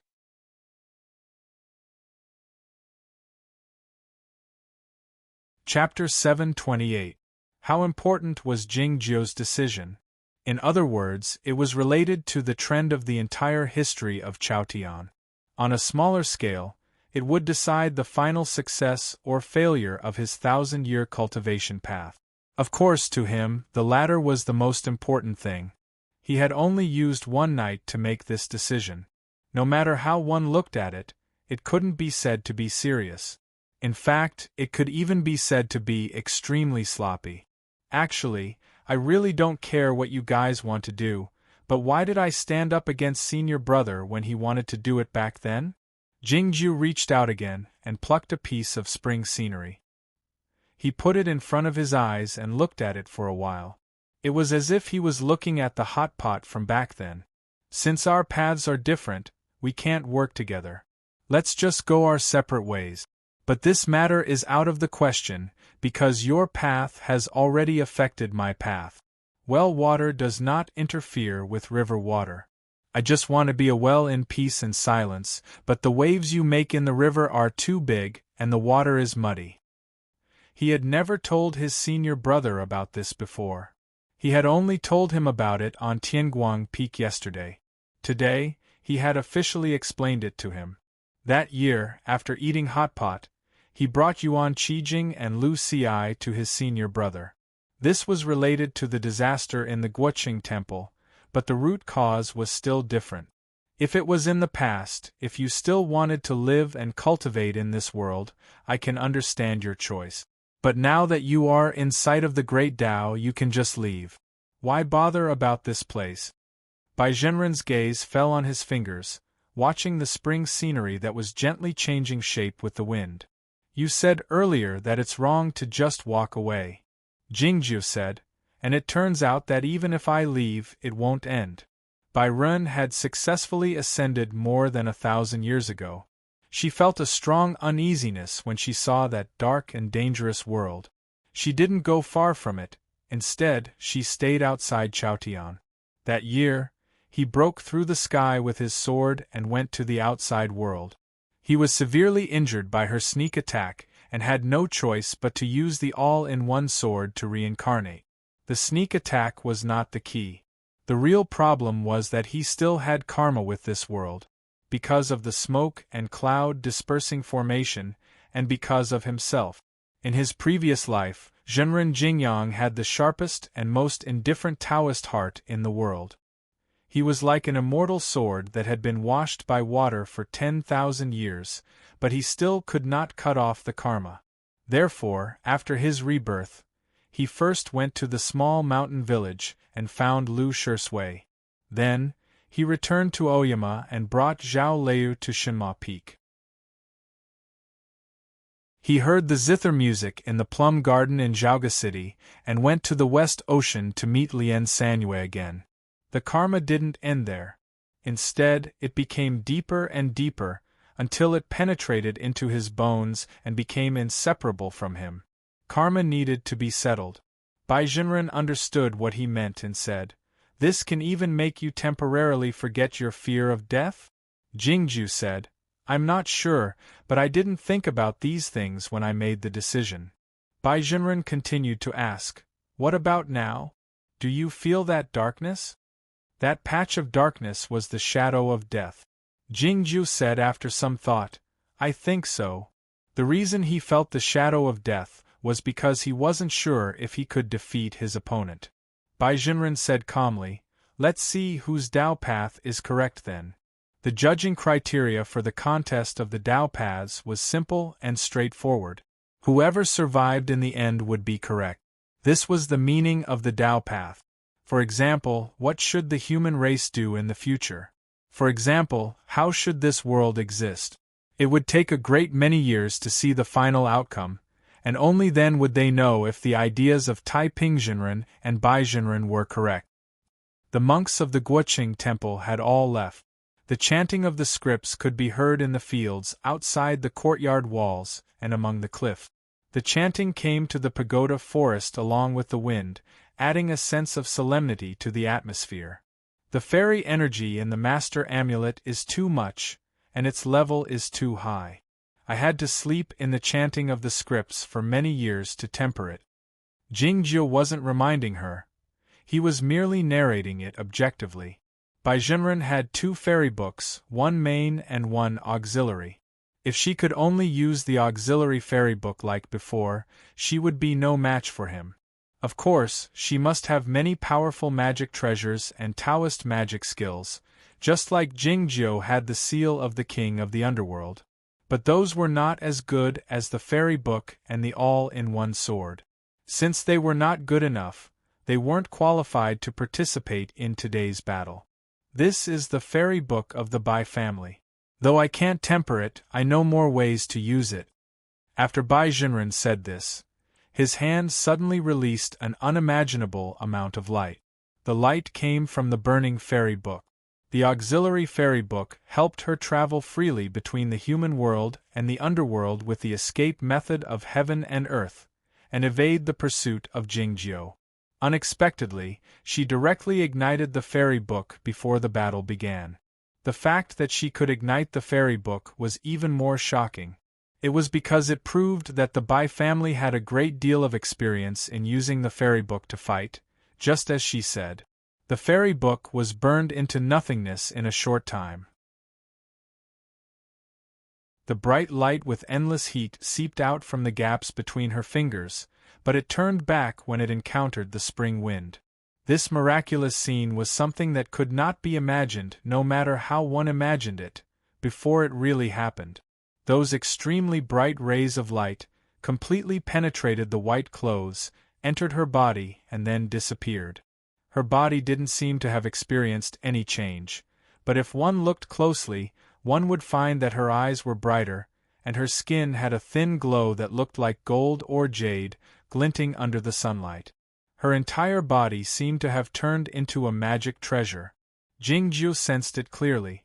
It was not the fairy energy that had modified her Taoist body in a short time. It was the fairy energy that had been dispersed into tiny particles, covering every part of her body and even every part of her internal organs. In a sense, Baizhenren had a golden body similar to Chao Yuan's, which was similar to his sword body. Baizhenren had an indestructible Taoist body at the moment. Those magic treasures and the attacks of the swordsman in the heavenly arrival state couldn't hurt her a bit. She didn't have to worry about being pierced through by the sword light and almost dying on the spot like what had happened by the East Ocean. Her defense had become unimaginably powerful, but what method would she employ to kill Jingjiu, whose defense was even more powerful? Did she really have a way to employ the true fairy book?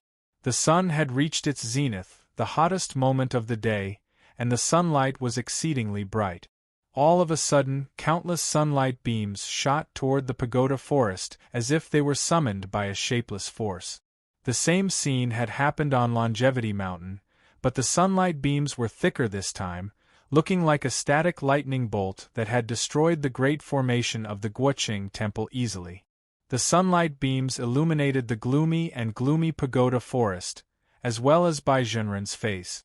Her face was illuminated by the sunlight, not as desolate as before. A few wrinkles appeared at the corners of her eyes, and a strand of black hair on her temples turned white at a visible rate. Was this the price she had to pay to employ the Master Fairy Book? Bai Zhenren drifted up into the sky amid the sunlight. She looked down at Jingjiu, her eyes devoid of any emotion. Countless sunlight beams shone on the pagoda forest soundlessly, but they didn't scatter. They shrouded Jingjiu like a fence. Many small holes appeared on the green stone slabs, which were the result of the power of the light beams. The light grids emitted an unimaginably formidable energy as they shrank toward Jingjiu. Countless puffs of green smoke arose in the pagoda forest, and the wild grass in the cracks of the stone slabs melted with the wind. Sizzle! A ray of light had finally touched the hem of Jingjiu's white cloth, which was set ablaze. Soon after, a ray of sunlight touched his wrist and made a small cut. No blood flowed out, and the cut was crystal clear, like colored glaze. Jingjiu didn't try to run away. No matter how fast the sword light was, it was at most as fast as the sunlight. In this array made up of sunlight, there was not much meaning in dodging. Before Bai Zhenren employed the fairy book, Jingjiu had started calculating. To be more precise, the moment he was ambushed on Longevity Mountain and saw the sunlight, he began his own deductions and calculations. His final conclusion was very simple. If Bai Zhenren used only the auxiliary fairy book, he would have a chance of winning. But if she summoned too much sunlight, he wouldn't be able to avoid it, and he wouldn't have any chance of winning. No matter how abundant his sword's source was, how could it outlast the endless sunlight? The white fireball, which was floating in the dark and cold world in silence, obviously wouldn't be extinguished even after tens of thousands of years. As such, there was only one way: to cut off the passage through which the fairy book summoned the sunlight. After sneak attacking Bai Zhenren in the heavenly well by the East Ocean, Jingjiu was more certain of his conclusion. As such, the sword light wrote a few words in the sky. The sword light moved too fast, and the words disappeared as well. Only a few people in Chaotian could see them, like that person in Aoyama. The sunlight in the sky suddenly disappeared. A black mountain suddenly appeared in the sky, blocking the sun. The sunlight shone on its body, turning its black fur into a silver color. The light beams in the pagoda forest of the Guoqing temple were still emitting bright light, but they didn't have an endless supply. Bai Zhenren arched his eyebrows, the wrinkles at the corners of his eyes growing deeper. Though she was surprised, she didn't hesitate. She reached out her hand and grabbed the sunlight in the pagoda forest, thrusting it toward Jingjiu. The light grating formed by hundreds of light beams had instantly condensed into a line and landed squarely on Jingjiu. Crack! Innumerable cracking sounds rang out one after another. The big trees and the courtyard walls of the Guoqing temple fell down together, and a human-shaped crack appeared on the bell in a side hall. The ocean waves kept crashing against the rocks by the shore. It was unclear how many years they had been crashing against the rocks, and how many more years it would take for the rocks to break into pieces. Boom! The rocks suddenly broke into pieces and fell into the ocean waves, creating countless raindrops. Jingjiu flew out from the ocean, his body covered in blood. The blood was not diluted by the seawater, but it was dyed golden by the sunlight. Bai Zhenren had knocked Jingjiu to an island 100 miles away with one punch. Looking at the land on the other side of the ocean, Jingjiu waved his hand. A few desolate sword lights left his fingers and returned to the Guoqing temple after passing the ocean surface and a distance of 100 miles. Pa! Pa! Pa! A few invisible dents appeared on Bai Zhenren's clothes. Some blood seeped out. It was also golden.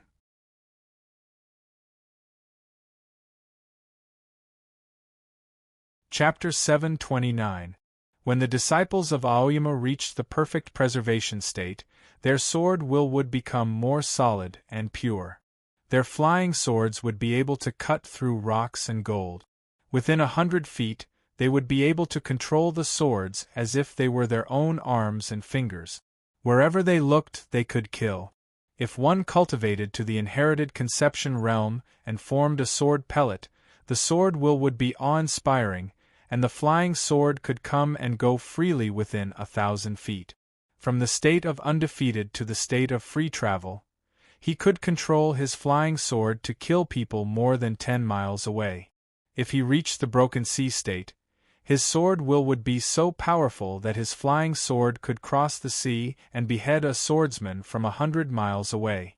If he was like Pei Baifa in the past, he would be able to reach the heaven ascension realm with his flying sword. However, even if they were as powerful as the Supreme Being, it would still take some time for their flying swords to reach their target, and they also needed to know where the target was. Jingjiu waved his hand, and the sword light left his body and went to the Guoqing temple hundreds of miles away, accurately landing on Baijianren's body. What kind of realm and sword cultivation was this? Several sword lights broke through the waves and disappeared on the shore. He moved again. He stretched out his right hand and chopped downward. An extremely bright sword light appeared in the void. A straight white line appeared on the surface of the sea. The front end of the white line was heading towards the Guoqing temple hundreds of miles away at an unimaginable speed. The sound of chanting could be heard. The pagoda forest was bright, a stark contrast to the dark sky. The sword light pierced through the air, slicing through the temple walls and the pagoda forest. It fell into the depths of the light and forced out a white figure. Baijianren, who was about to use the heaven and earth escape technique to escape, was actually slashed out by this sword. She looked at the distant East Sea. Her eyes were still indifferent, but there was a hint of determination in them. Jingjiu was seriously injured, but he still had such a powerful battle strength? That sword light came from hundreds of miles away and could accurately hit her. However, her Taoist magic and fairy book didn't have such precision. She had to shorten the distance between her and Jingjiu. All of a sudden, the pagoda forest shone brightly and swallowed her figure. She moved against the sword light that was drifting toward her from the sea. 10 breaths later, she arrived above the sea. Her right hand shone with boundless light as it pressed down on Jingjiu. Jingjiu's expression did not change as he waved his hand again. The sword light cut through the air and left 2 clear sword marks on Baijianren's neck and ankle. With the help of the fairy book, it was as if she had a golden body. Even the all-in-one sword couldn't break it instantly. Pa, pa, pa, pa. Countless sounds of thunder could be heard. In an extremely short period of time, thousands of sword lights left Jingjiu's hands and arrived in the world. The light tore down the dark clouds, passed through the woods, passed over the sun hidden by the black mountains, flew over the distant sea like blue satin, and over the near sea like white silk. At a certain moment, the light seemed to turn into countless flying swords that pierced through the sky. Baijianren stood there and lowered his head to look at his body. He raised his eyebrows as he looked at the extremely fine sword holes on his body. Back in Zhaoga City, the replica of the fairy lady, Bairen, had done something similar when it was destroyed by the sword formation of Aoyama. She had kept that scene in mind. She didn't expect that it would happen to her again after so many years. The fairy book was still glowing in her hand. However, those sword lights had pierced through her body like raindrops before it could touch the hem of Jingjiu's cloth. Those sword lights were not the sword formation of Aoyama. It was just that the sword moved so fast that it looked as if tens of thousands of sword lights had appeared at the same time. In other words, the sword had turned himself into a sword formation of Aoyama. A patch of cloud 10 miles away was smashed into pieces, and Jingjiu showed up. He spun around to look in that direction and saw the immortal by falling down from the sky and into the ocean. Pa! But it didn't cause too much of a commotion. Even an important figure who could change heaven and earth was no different from a stone when he fell into the sea. As the sea wind blew slightly, Jingjiu came to this patch of the sea. The tattered white cloth was wet by the sea water, looking like a sail torn by a storm.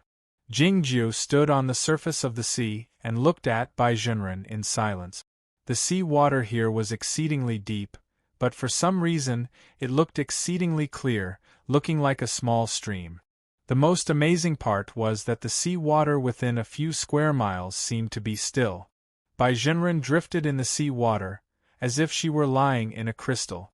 A great deal of golden fairy energy came out from her body and entered the sea slowly, vanishing without a trace soon after.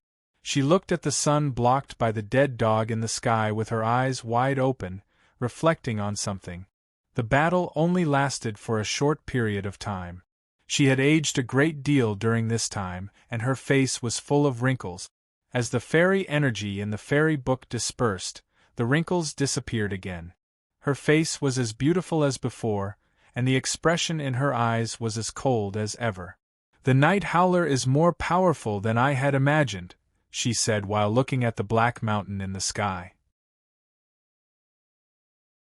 It was rumored in the cultivation circle that the two divine animals of the Zhongzhou school, the unicorn and the old dragon, were the most powerful beings. Of the four principal guards of Aoyama, the dead dog was the only one who could resist them. Yet, the dead dog had blocked the original light borrowed from the outside world by relying on his own magic. It was evident that his cultivation state had surpassed the unicorn a long time ago. Jingju said, "He has been guarding the sword jail all year round, so few people know how powerful he is. And he doesn't need to be known by others." The fight was over, and the fairy book was destroyed, and a great deal of fairy energy was flowing into the ocean. As a result, the dead dog had no need to block the sun any longer. The black mountain in the sky moved away slowly, and the edges of the mountain suddenly became brighter, like the fireworks in the daytime. Then, everything returned to normal, and the sunlight shone on the ground again. "I feel this scene is familiar, as if I have seen it somewhere before," Bai Junren said confusedly while looking at the magnificent scene in the sky. "I also feel that I have heard it somewhere before," Jingju said.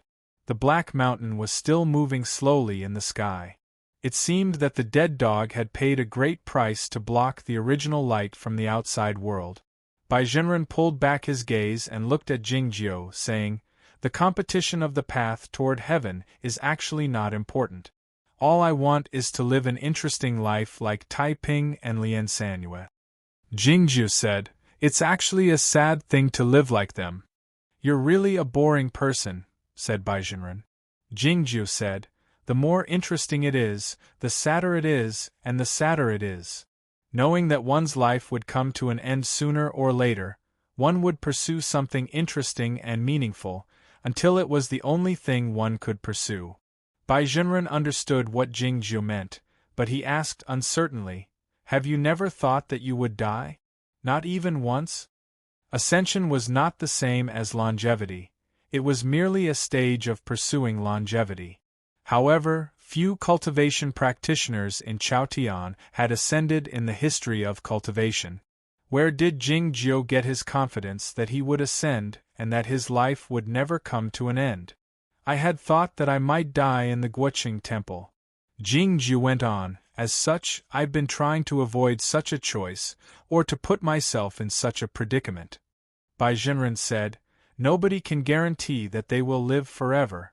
If you live such a boring life, wouldn't it be a great loss if you suddenly died one day?" Standing on the surface of the ocean, Jingjiu looked at this world, thinking of bathing in the lava and fishing in the clouds. He didn't say anything. Bai Junren said, "You still can't solve the problem. It's impossible to prove immortality." "Yes, it's like a question.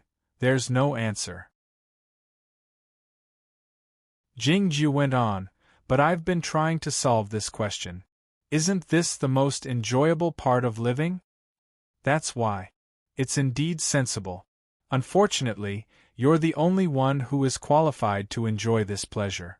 Bai Junren was quite satisfied with this explanation.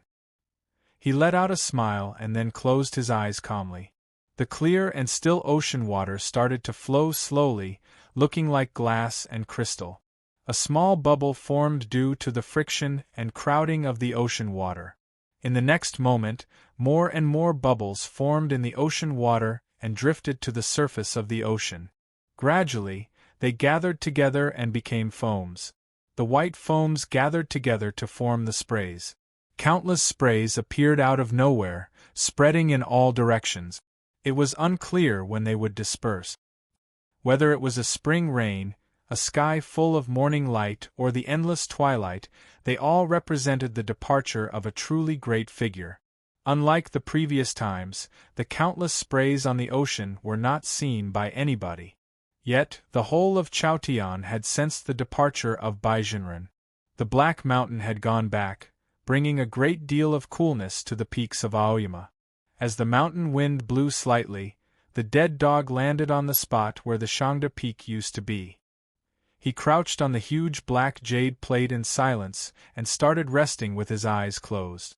A great deal of fresh blood seeped out from the black skin and hair, and the dreadful wounds could be vaguely seen. It was then that the people in Aoyama realized that the dead dog had been wounded severely. As a few sword lights flashed, Guangyu and Junren, Nan Wang and the others came to the front of the dead dog, but they didn't know how to treat his wounds. A dandelion suddenly appeared in the dark mountain field. Ada landed on the dead dog's body and started licking his wounds gingerly. Nan Wang and the others had all gone to the dead dog's place, and fewer people were left on the Sword Peak. Now that the matter had been settled, there was no need to keep an eye on Ping Yongka. Ping Yongka didn't open his eyes. He sat in the cliff cave with a pale face, his finger pointing in the direction of the East Ocean. The green girl stroked his scalding forehead, worried that this guy's brain might have been fried by the unimaginably large amount of calculations. The moment her hand touched his forehead, countless flying swords on the cliff and in the sky suddenly moved and aimed at her. Qing understood the reason, and she had a better understanding of Zhao Leia's fear of her. She snorted unpleasantly and flew out of the clouds and fog on the Sword Peak while flapping her transparent wings. She arrived at a high spot in the sky and looked at the East Ocean. She was certain that the blood-red sword light had gone far away. She was indeed unhappy at the moment, but the reason was complicated, and she couldn't even explain it clearly. Zhao Leia was most afraid of Ping Yongka at the moment, and she was most afraid of Bai Junren over the years. She should have felt relieved that Bai Junren was dead, but why did she feel so stifled? It was the same as when Taiping Junren died the day before. The ocean waves came one after another, like 1,000 piles of snow.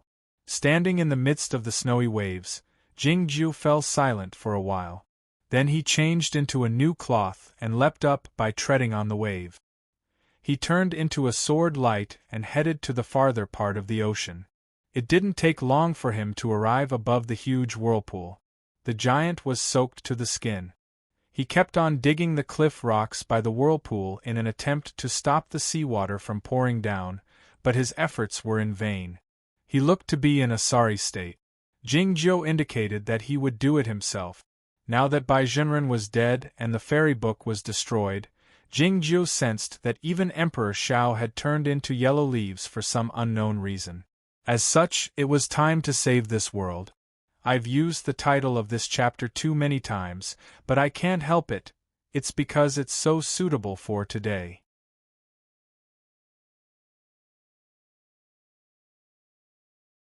Chapter 730.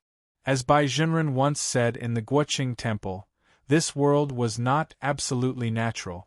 For example, the 3 huge whirlpools on the ocean were hard to explain from the point of view of the law of nature. Endless seawater fell from the whirlpools and went to the alien land and the bottom of the ice field in the far north through the passage of heaven and earth. Even the simplest way of looking at it would be problematic.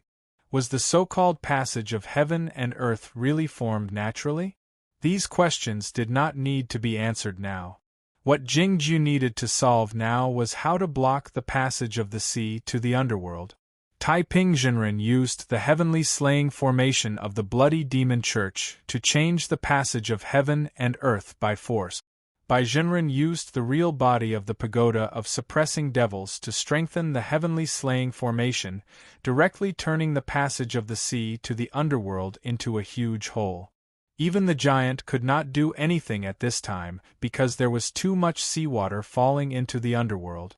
No matter what he put in, it would be washed away. Even if the cultivators moved the mountain gate formation into the huge whirlpool, they could not resist the power of heaven and earth. Unless they could think of a way to slow down the speed of the seawater falling, they could not make up for it. It was like a river bursting its banks. To block the breach, they had to first find a way to slow down the speed of the flood. What was Jingjiu going to do? A beam of sword light illuminated the huge waterfall formed by endless seawater. The seawater was mixed with blood and sand from the bottom of the sea and from afar. The waterfall looked very muddy, but it was still illuminated and even penetrated by the sword light. The sword light flew quickly among the seawater. It was difficult to determine its specific direction, and there was no pattern. Sometimes it went deep into the sand at the bottom of the sea, leaving countless small holes. Sometimes it entered the bottom of the huge whirlpool and even reached the sky of the underworld. Sometimes it seemed to appear in several places at the same time. Countless bubbles appeared in the seawater, looking like white lines. The white lines were weak, but they emitted extremely pure and condensed sword wills. As the sword light penetrated, the sword wills became more and more dense. After the bubbles dissipated, they still stayed between the sky and the sea, between the human world and the underworld.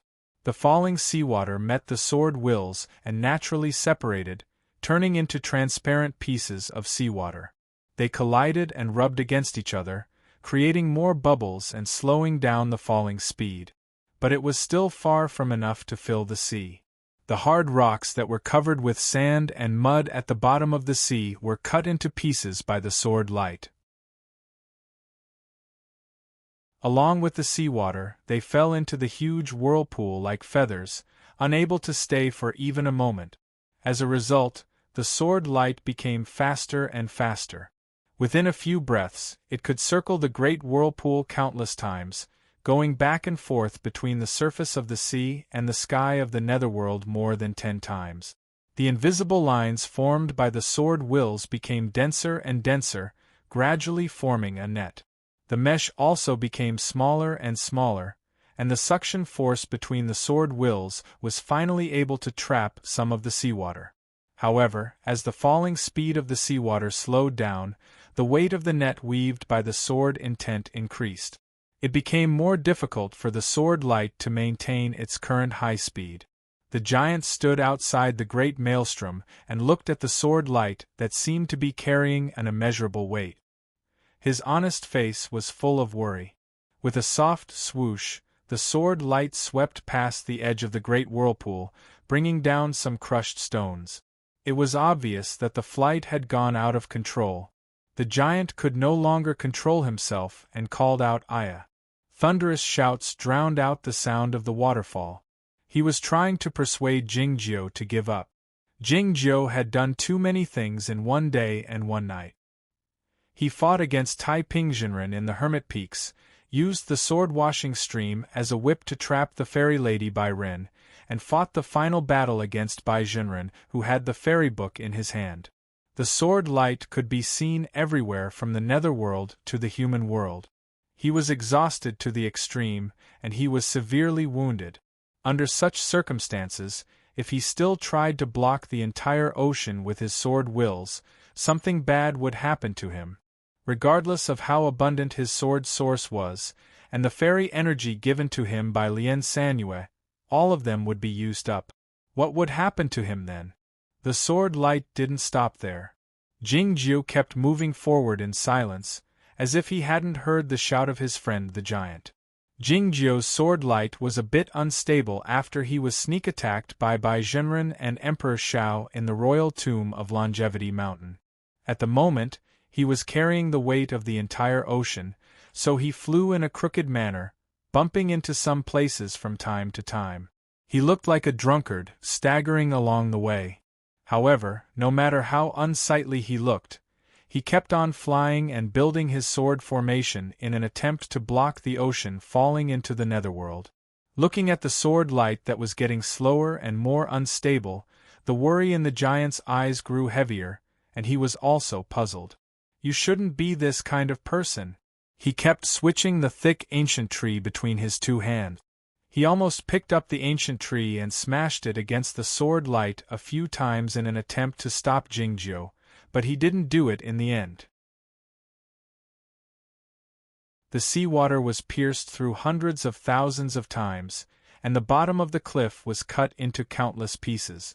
After an unknown amount of time, when the sun set in the west and the seawater was illuminated with a warm red color, like blood, the sword light finally came to a stop.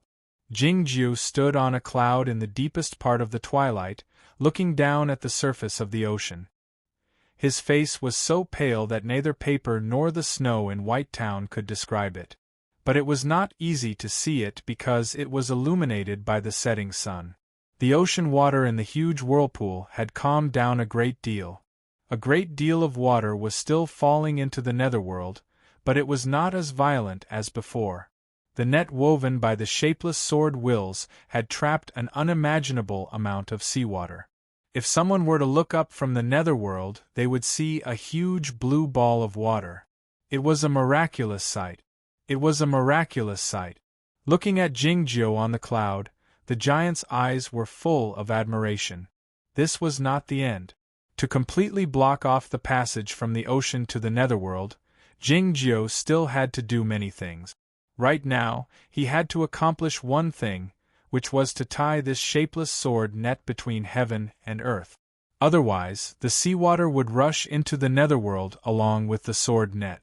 The shapeless sword net was woven by the sword wills, and the sword wills were the threads. At the end of the thread was an extremely fine sword will, which was winding around the little finger of his right hand. In other words, the weight of the seawater in the sword net was carried by him. It was impossible for him to carry such a heavy object until the people of Chaotian arrived. In fact, he couldn't hold it for too long. The fine sword will had already sunk deep into the little finger of his right hand. It had even broken the skin and flesh, and a part of the finger bone had been broken. The only thing that could compete with the all-in-one sword was its sword will. It was for this reason that he couldn't tie the sword will to the rocks at the bottom of the ocean. Those rocks would be sliced into pieces by his sword will. What he needed to do now was to find a thicker thread to tie this huge sword net to heaven and earth. But what kind of thread could withstand the sword will of the all-in-one sword? Everything in the world had its own cause and effect. Of course, it could also be said that it was all a coincidence. Of course, you could also say that it was all a coincidence. Jingjiu happened to know of a kind of thread that could withstand the sword will of the all-in-one sword and was extremely strong. The twilight grew darker, looking as red as blood. The twilight grew darker, looking as bloody as blood. He reached out his left forefinger and placed it on his waist. Fresh blood oozed out from the tip of his finger. The skin was cut open, and the flesh and blood were separated, exposing the jade-like white bones. Some foreign objects could be vaguely seen in the white bones, which seemed to be some threads. Jingjiu picked up the white threads with his fingertip, and then connected them to the sword will on the little finger of his left hand. Lian Sanyue sneak attacked the godly swordsman of West Ocean at the bottom of the West Ocean more than 100 years ago. She hadn't recovered her original cultivation state and prowess at the time. Instead, she fell into the trap of the godly swordsman of West Ocean and was wounded severely by a swing of the sword. Jingjiu was hit by the godly swordsman of West Ocean with all his might as he fled from the bottom of the ocean. He was wounded even more severely, and his whole body was almost cut in half. On the sandy beach filled with the shadows of the trees and starlight, Jingjiu used the sword of the universe as a needle and Lian Sanyue's natural worm silk as a thread to stitch up his spine and internal organs. The natural worm silk had been in his body for more than 100 years. This was the cause and effect that were deeply rooted in his bones. The natural worm silk had lived with his sword will for 100 years, so it was impossible for it to be damaged by the sword will. Moreover, it had been nurtured for 100 years, so it was hard to imagine how strong it was. Boom! The ancient tree that had been soaked in the seawater for a great many years was inserted into the hard bottom of the ocean by the giant. The sword light moved around the tree. Jingjiu had wound the natural worm silk around the ancient tree many times. All he needed to do now was to tie a knot. He tied a peach flower. There was a peach tree in front of Shuiyu Nunnery. Many years ago, Jingjiu went to visit Lian Sanyue when she was unconscious. He picked a flower from the peach tree and placed it by her face. Later in Zhaoga City, Lian Sanyue put the peach flower on her temple. It looked beautiful. Today, the peach flower made of the natural worm silk was drifting in the ocean water, looking beautiful as well.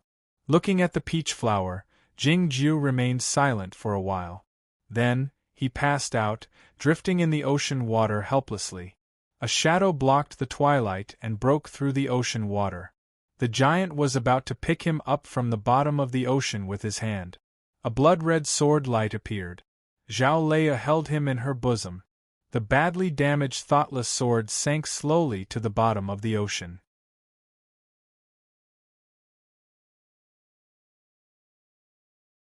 Chapter 731. The sword net was vast. No matter how sharp and dense those thread-like sword wills were, they couldn't block all the seawater. The momentum of the sea was not as terrible as before, but it was still dripping like a wet towel that was being wrung tightly.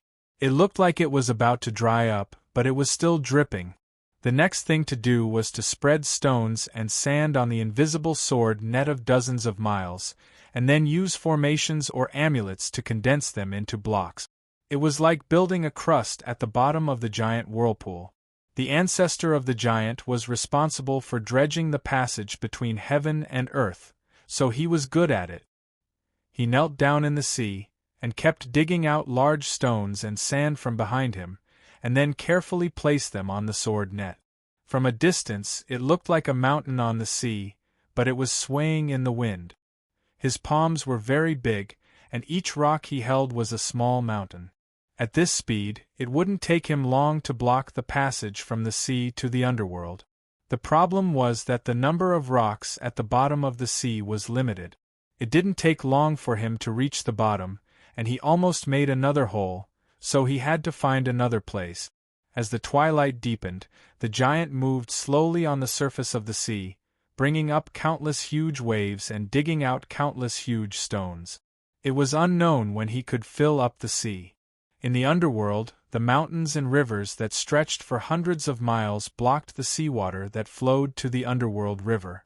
There was a huge gap in the gap, and a Buddha sat there, motionless despite the crashing of tens of thousands of waves. Eventually, some seawater flowed into the distance along the cracks between the rocks, and wisps of green smoke rose from the underworld river. Dead bodies were everywhere on both sides of the river. The sergeants of the two major forces of the underworld and the innocent people fled, crying and screaming, but it was unknown if they could escape from this disaster. The two greatest and the greatest people in the world were saving the world silently and alone. No one knew where the most indifferent and silent person who had saved the world had gone. The twilight faded and the night deepened. The sky was full of stars, shining on the dark surface of the sea, making the rumbling sound of the water even more frightening. The starlight in the sky was slightly bent, and someone finally arrived. It was a sage. Buqiuxiao had become a saint the day before. To block the passageway of the chaotic wind entering the underworld, he had exhausted all his efforts. Then, he was sneak-attacked and severely wounded by Baizhenren. But he was still the first one to arrive here. Fresh blood covered the cloth, but when the starlight shone on it, There was not the slightest smell of blood or baleful aura. Instead, it seemed incomparably holy. The giant took a look at Buqiuxiao, thinking that this human was quite powerful, but he couldn't solve the problem alone. Buqiuxiao was a bit startled to see the giant. Watching what he was doing, Buqiuxiao suddenly felt a sense of admiration. But he thought that the two of them might not be able to fill this ocean. Suddenly, several sword lights appeared on the horizon. They were Guangyuan Jinren, Nan Wang, and 3 elders whom Buqiuxiao didn't know. But judging from their sword wills, he could tell that they were also the heavenly arrival figures of the Aoyama sect. The giant was very familiar with the sword will of Aoyama, and he had a natural sense of intimacy with it. He shouted "Aya" at the sword lights. A few sword lights turned around and returned to the bottom of the ocean 100 miles away, starting to cut the ocean. The sharp sounds of the flying swords cutting the ocean sounded muffled and booming after being blocked by the ocean water. Buqiuxiao understood what the giant meant and flew to the other side. He joined hands with the cultivation colleagues of the Aoyama sect to move the mountain and fill the ocean. The stars in the sky didn't blink. They gazed at the surface of the ocean calmly or nonchalantly, as if they were mocking the futile efforts of those lives. After a long while, the stars seemed to have grown tired and disappeared into the morning sunlight. The morning sunlight grew brighter, and time went by. As dusk arrived, a few more sword lights and a dozen light rays of the magic treasures arrived from the other side of the ocean. It was Chaotian on the other side. The swordsmen of various sects had arrived here one after another. Even the unstable Zhongzhou school had sent an elder in the Lianshu state. Seeing the giant as large as a mountain, these cultivation practitioners felt terrified and were about to attack reflexively, but they were stopped by Buqiuxiao, who asked them to follow the giant's instructions and move the mountains at the bottom of the ocean to fill the ocean. The elder in the Lianshu state of the Zhongzhou school spoke to Buqiuxiao in a low voice. By now, Buqiuxiao knew that the civil strife at the Zhongzhou school had come to an end. The immortal Tan had always kept a low profile and was mild, but unexpectedly, he acted so decisively this time. He suppressed the unicorn at the back of Cloud Dream Mountain and killed Rin Qianju and a few other elders, stabilizing the situation in a short time, regardless of his severe injury. The immortal sect master is severely wounded. It will take him 100 days to get here, the elder in the Lianshu state said in a low voice. Looking at the huge whirlpool below, Buqiuxiao displayed a worried expression in his eyes, wondering if the sword net left by the immortal Jingyang could hold up for 100 days. The dusk faded away and the night came again. The stars kept on coming out to mock the human world. The mountains at the bottom of the ocean were cut off by the flying swords and the magic treasures, and then brought to the huge whirlpool. The giant crushed them into pieces and scattered them on the sword net. Buqiuxiao stopped moving the mountains and filling the ocean. Sitting in the cloud above the huge whirlpool, he used the blood of the saint to write amulets on the sword net, making the broken stones and silt on the sword net become one. The swordsmen of the cultivation circle continued to save this world in silence. Nobody took a look at the stars, because they didn't have the time and didn't care about it. The morning sunlight illuminated the surface of the ocean again, making it look red and warm. A redder lotus cloud appeared on the horizon. Zen Master had finally arrived from the distant snowland. The exhausted Buqiuxiao felt refreshed when he saw the scene. In the next moment, he saw an unforgettable scene. Countless sword lights and magic treasures were flying over from the horizon, along with dozens of sword boats and cloud boats, and of course the boat of diligent study of Yamatsai. In the distance, hundreds of godly boats from Penglai Island were also heading this way, leaving hundreds of white sprays on the blue surface of the ocean. It was a magnificent scene.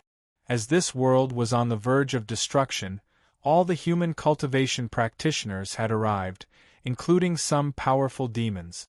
Though their prowess was not as powerful as that of Buqiuxiao, Nan Wang and the others, they had the advantage in numbers. As long as they kept at it, the ocean would be filled up one day. The seawater that had fallen into the underworld had overflowed that mountain range 2 days ago. The seawater that had flowed to the two ends of the mountain range turned into countless tiny streams and flowed toward the underworld river. The large Buddha was walking in the swampy fields while heaving a huge iron broadsword. His mottled face displayed a calm expression, devoid of much grief. It was probably because he was breathing constantly in an attempt to swallow all the green smoke into his stomach, so he couldn't show too much emotion on his face. On the distant Black Mountain, a great number of inhabitants of the underworld were hiding in the cliff caves, crying while hugging each other. The short sensei was trembling, wondering when the dreadful green smoke would be blown here by the wind. The Grand Priest was dead, and the severely wounded underworld master was nowhere to be found. The swordsmen of the underworld had also suffered a great deal of casualties and had fled in different directions.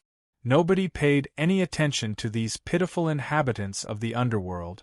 The seawater that had fallen into the underworld the second time didn't have much contact with the underworld river, and most of the green smoke stayed on the ground.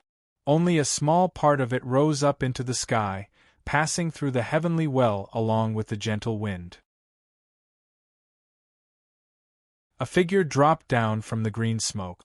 Her colorful clothing was very eye-catching in the dark and gray world. Apiao showed up in a dazzling manner. Countless gazes were fixed on her in the sky, including those hidden in the dark with complicated emotions. Over the last 100 years, she had lived here as the king of the underworld. But many inhabitants of the underworld, besides the subordinates of the underworld master, didn't want to accept her identity, especially the swordsmen on the side of the Grand Priest, because she didn't have the seal of the king of the underworld. The wind and rain were rare in the underworld, but the strong wind suddenly howled and tousled her black hair, which shot backward like a sharp arrow. It was because she had an object in her hand. Judging from the shape of the object, it was a jade seal. It was dark and gloomy, exuding an unimaginable magic energy. This was the seal of the king of the underworld, who had left the underworld a few hundred years ago. Sensing the energy that couldn't be forged, many inhabitants of the underworld ran out from the caves and behind the trees, regardless of the threat of the green smoke. They knelt on the ground and kowtowed to Apiao in the sky, crying and begging the king of the underworld to save her people. Looking at the world between the Black Mountains and the clear waters and the suffering populace, the drifter revealed an indignant expression in her eyes. Looking at those remote places, she yelled in a deep voice, "Get the hell out of here!" After a long while, an underworld general exuding a gloomy and cold energy walked out from one of the residences and knelt on the ground with a thud. In the next moment, more and more surviving swordsmen of the underworld walked out, including those who had been loyal to the Grand Priest. "Come with this Emperor." Apiao flew toward the distance expressionlessly. Hundreds of swordsmen of the underworld hurriedly followed. Along the way, more swordsmen of the underworld appeared and joined this group. The field in front of them had already turned into a swamp, and the seawater continued to flow forward. That giant Buddha walked among them, holding an iron broadsword in his hand, constantly moving the mountain. Looking at that figure, all the swordsmen of the underworld revealed an expression of fear and admiration. "Follow the Lord Broadsword Saint and repair the mountain," Apiao said. A swordsman of the underworld said, "No matter how long the mountain is, it will eventually be bypassed by the seawater." Apiao said, "Idiot, don't you know how to connect this mountain into a circle?" That swordsman of the underworld said helplessly, "Your Majesty, even if we connect it into a circle, if the seawater does not stop falling, it will eventually overflow the top of the mountain." Apiao looked up at the sky, which was still pouring rain, and said, "That will depend on when the human race can stop it." There was no sun or stars in the underworld, so it was difficult to determine the flow of time. After an unknown number of days, the downpour from the sky suddenly lessened. Then, at a certain moment, without any warning, it completely disappeared just like that. Thousands of swordsmen of the underworld were exhausted to the extreme, and some of them even died of exhaustion. They were in a trance, so they couldn't react in time. Chao Yuan pulled back his iron broadsword and lifted his head slowly to look at the sky. The corners of his mouth curled up slightly, revealing a happy smile. The passage leading to the underworld from the sea was blocked. The people of the underworld didn't know what had happened until a long time later, or rather, they believed that something had happened. The first thing that broke out was not the cheers, but the cries which rose up into the sky. It was the cries of people who had survived a calamity and escaped from death.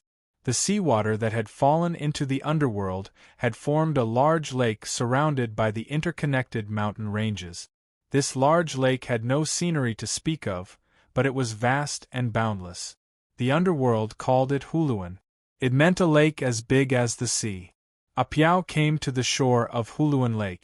Looking at the blue seawater, she thought of her teacher who had a mind as broad as the sea. "Teacher, where are you?" The second last sentence can be used to slap the dog's head.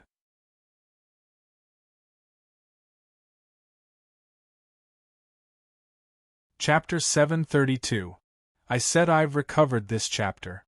I feel a bit sorry for how lonely the first few chapters one wrote with all my heart. The underworld was crying bitterly, followed by the cheers in the sky. It was the same in the human world. In comparison to the underworld, the human world was not as miserable. Most of the green smoke coming out from the heavenly well was swallowed by the broadsword king, Chao Yuan, and then blocked by the small green curtain sedan. Apart from the insects and the innocent animals by the heavenly well, the people in the human world suffered relatively little damage, so they were mostly cheering. The cheers seemed to have traveled over the vast ocean to the seashore of the East Ocean. Looking at the golden light at the deep end of the ocean, the people had a joyful smile on their faces, but when they turned to look at the cliff where the heavenly well was located, the atmosphere grew gloomy, and the voices of the people talking became lower. Besides the small green curtain sedan, most of the people guarding the heavenly well were the army and officials of the imperial court, and almost all the people of the Pure Heaven Bureau were here. The success of the cultivation practitioners of various sects in filling up the ocean had a lot to do with the full cooperation and support of the imperial court. It was a difficult task to deal with so many affairs. In merely a dozen days, Gu Qing had lost a lot of weight, his eyes sunken, and his face looked terrible. The officials of the imperial court by the seashore of the East Ocean were all aware that the poor condition of Master Gu Qing had nothing to do with his hard work, but something else. "I don't understand why we can't find him." Looking at the commander of the Pure Heaven Bureau and the manager of the curtain rollers kneeling in front of him, Gu Qing said calmly, "If we can't find him, I have no choice but to ask you two to die." The commander of the Pure Heaven Bureau was not Zhang Yai anymore, but the manager of the curtain rollers was an old acquaintance, the doctor whom Jingjiu had sought out by the White Horse Lake in Zhaoga City. They were the two most powerful officials in the imperial court, but they didn't dare defend themselves when they heard what Gu Qing said. They agreed reverently and then left as quickly as they could. They were ready to mobilize all of their forces to search for Gu Qing again, and also to prepare for their own funeral arrangements. "You are not a boring person who likes to vent your anger on others. Why are you so nervous?" Tong Yen walked over. Gu Qing looked at the surface of the sea and said expressionlessly, "I'm worried that something might have happened to Master." Tong Yen said, "I heard that he was taken away by Zhao Lei. Why are you still worried?" Gu Qing said, "They didn't return to Aoyama." Thinking of Zhao Lei's temperament, Tong Yen also fell silent. To Zhao Lei, there were only two things in the world: the Great Tao and Jingjiu.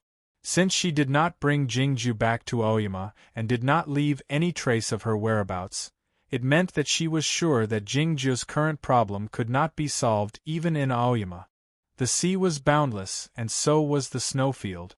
In comparison to the chaotic world, the snowfield this spring was exceptionally tranquil. It was probably for this reason that the Zen master dared to leave the small temple in White Town. A gust of wind suddenly sprang up on the surface of the snowfield, passing through a gorge between a few black mountains and continuing to head toward the deep part of the snowfield like a snow dragon. Dozens of sword lights drifted out from Zhao Leia's sleeves, breaking the wind and snow and disappearing into the air behind her. When the fairy lady Bai Ren came to Oyama, her thoughtless sword was broken. She had barely mended it before it took her to the deep part of the sea, where it broke again. At the moment it was stuck in her belt like two pieces of iron, looking rather gloomy. Her mental state was also gloomy because of the severe wound she received that day and the tens of thousands of miles back and forth, but more importantly because of the fear deep in her Tao heart. She was a true swordsman in the upper limit of the broken sea state, and she had cultivated the shapeless sword body. Even if she didn't have the thoughtless sword, she wouldn't be able to find many opponents in the world. If the Kunlun sect wanted to avenge He Wei, she could kill them with a swing of her sword. What she feared was not the queen of the Snowy Kingdom. Her fear came from behind her. This was the second time she came to the deep part of the snowfield. The last time she came here, Jing Jiu was sleeping soundly in Zhaoga City. This time, Jing Jiu was sleeping soundly behind her. Looking at the dissipating sword lights and snowflakes in front of her, she suddenly realized that she came to the snowfield to cultivate last time to explore the way this time. The snowfield was truly tranquil, and the monotonous beauty of it felt unreal. The lonely icy peak had already appeared in her field of vision, but she hadn't encountered a single snowy monster yet. Crack! Crack! The surface of the hard ice had dozens of clear and straight cracks, which were the marks left by the sword wills. Zhao Lei halted her steps. Countless powerful energies could be vaguely sensed in the surroundings of the glacier. They should be the personal guards of the queen who had almost killed her. She didn't pay any attention to those swordsmen of the Snowy Kingdom who were hiding their figures. She looked at the icy peak 100 miles away and said, "Please treat her." Those powerful auras gradually disappeared into the distance. At the same time, an even more powerful and countless times more powerful divine sense landed on the glacier. Along with a loud boom, the cracks left by the sword wills expanded instantly. The glacier broke into hundreds of huge ice cubes, giving off a gloomy glow in the blue sky.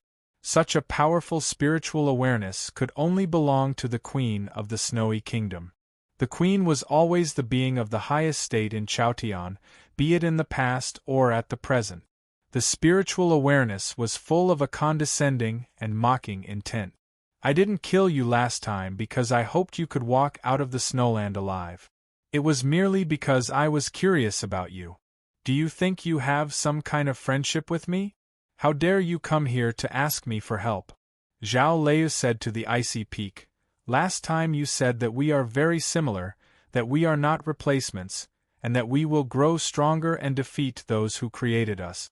But it doesn't mean that we have to hate those who created us. You should know why your mother left, and you shouldn't hate her, but feel happy for her. I don't hate him either. I hope he can live, and he helped your mother leave this world. Maybe I can help you one day." The spiritual awareness had finally moved again after a long moment of silence, landing on her back. A moment later, the spiritual awareness conveyed an unexpected emotion, as if it didn't understand how someone like Jingyang could get himself into such a situation. "His sword source is gone. He is a sword. A sword without sword source is like a man without blood. He will die." In the beginning of the day, Jing Jiu fought Taiping and Bai Ren. Though he wasn't wounded, he had exhausted all of his energy. Then, he spent the whole night thinking. He left Aoyama, flew over the East Ocean, and descended to the underworld, traveling tens of thousands of miles between heaven and earth. In the early morning, he was sneak attacked and severely wounded on Longevity Mountain. At noon, He killed Baijianren in the ocean spray. Next, he went to the deep part of the ocean and began to use his sword wills to mend this pitiful world full of wounds. Even though he was Jingyang, he had reached the end of his life. It was because he had exerted himself to the extreme. Zhao Lei had been keeping an eye on Ping Yongka on the sword peak, so she knew everything that had happened to Jingjiu. Moreover, she knew Jingjiu's body well, so she was certain that the judgment of the Queen of the Snowy Kingdom was not wrong. I know all the principles. Looking at the icy peak emitting a faint blue glow, she asked earnestly, "But how can I bring him back to life?" That day in the bloody twilight, when she held Jingjiu at the bottom of the ocean, the giant had said something similar to this to her. "You have to pay a price for carrying the ocean with your sword." Her response at the time was the same as today. "I know all the principles, but how can I bring him back to life?" The giant said he couldn't do it. Zhao Lei thought that she had no choice but to find someone who was more powerful than the giant. The Queen of the Snowy Kingdom was the only one who was more powerful than the giant, be it in Chaotian or other lands. As such, she came to the deep part of the snowland and arrived in front of this icy peak. "As you know, he's not dead." Zhao Lei put Jingjiu on the snowy ground by her side and continued while looking at him, "Though he's not breathing right now. When a figure in the heavenly arrival state left this world, heaven and earth would produce some significant signs, like the spring rain, the morning sunlight, the twilight, and the falling leaf. It was unclear what heaven and earth would use to commemorate Jingjiu when he died. Zhao Lei would never want to know the answer, but since heaven and earth didn't show any signs, she believed that Jingjiu was not dead. The spiritual awareness of the Queen of the Snowy Kingdom came down again. She said that she couldn't bring Jingjiu back to life, but she agreed with Zhao Lei that Jingjiu was not dead. Hearing her answer, Zhao Lei felt much more relaxed. She lowered her head helplessly, feeling tired all over her body. It was true that he wouldn't let himself die. Even though he couldn't let go of the cause and effect, and even though he suddenly began to love this world for no reason, he wouldn't die for it. Zhao Lei led Jingjiu out of the snowland. She didn't alert the people in White Town, but stayed in Jui City. Then she asked someone to summon Su Zai. Su Zai walked into the restaurant and saw Zhao Lei gobbling up the meat while sitting by the hot pot. He was slightly startled, but his countenance didn't change. He asked with a forced smile, "How come the young lady is here all of a sudden?" In the Aoyama sect, Zhao Lei was the master of the Shinma Peak and the senior master of Guqing and the others. But in Su Zai's mind, Zhao Lei had another identity, the principal disciple of the immortal Jingyang. As a result, he often addressed her as the young lady in his letters. Zhao Lei didn't say anything, which meant that she had acquiesced. Acquiesced meant that she liked him. Su Zai wanted to establish his identity as the direct disciple of the Shinma Peak, so he had to do what she liked. Zhao Lei was still eating the meat with her head lowered, trying to get used to the taste of the sesame sauce. She didn't have time to pay attention to him. Su Zai said, "The hand-cooked meat in Jui City is actually more delicious. Would you like to?" Zhao Lei lifted her head and shot him a glance, the expression in her eyes a bit cold. Su Zai's voice stopped abruptly. He was a bit flustered, not knowing what he had said wrong. Zhao Lei put down the bowl and chopsticks in her hands and asked, "The mysterious dark sect is proficient in the dark energy, and you're an expert in using poison. Do you have any method to wake up a person who can't be woken up?" As Su Zai was about to say that a person who couldn't be woken up was a dead person, he suddenly thought of the major events that had taken place in Chaotian a few days ago, and he vaguely guessed something. With a changed expression, he inquired about the condition of the patient in the most solemn tone. The soup in the hot pot had been frozen by an unknown cold intent. It was deathly quiet in the private room. Su Zai made many suggestions in a low voice, but all of them were rejected by Zhao Lei. She had used many methods along the way from the huge whirlpool to the deep part of the snowland. If the dark energy and poison of the mysterious dark sect were useless, other methods would be useless as well. Looking at her pale face, Su Zai suddenly felt a sense of pity. He got up and was about to leave after bowing to her. As he was about to leave the private room, he couldn't help but halt his steps and ask, "Is the immortal okay? Your medicine won't stop." Zhao Lei didn't answer his question directly. After leaving the private room and returning to the heavenly room A, she walked to the bedside and sat down. She reached out her hand and caressed Jingzhou's face softly, remaining silent for a long time. Jingzhou hadn't woken up yet, nor had he regained his breath. However, she believed in the judgment of the Queen of the Snowy Kingdom and herself that he was not dead, and his body showed no sign of decay. The question was, what would happen in the end if this state continued? He had slept for 100 years in Zhaoga City, and his condition was obviously different from now. He was breathing and had a body temperature back then. It was true that she understood all this. She knew he was not dead. Yet, if he couldn't wake up forever, he was no different from being dead. As the cultivation practitioners of various sects in Chaotian were moving the mountains and filling the sea, a sword light had flown over the surface of the ocean in the north. The sword light didn't draw anyone's attention, not even Bu Qiuxiao had sensed it. It was because the sword light traveled too fast and was a bit far away, and the situation on the ocean was too chaotic at the time. When the sea was filled successfully, and the cheers and cries of joy could be heard everywhere in the human world and the underworld, the sword light arrived in Chaotian, or in other words, returned to Chaotian. The sword light faded slightly, and the figure of a cultivation practitioner appeared under a pine tree. The middle-aged man had one hand behind his back, his face devoid of any emotion, but he didn't give off a cold and aloof feeling.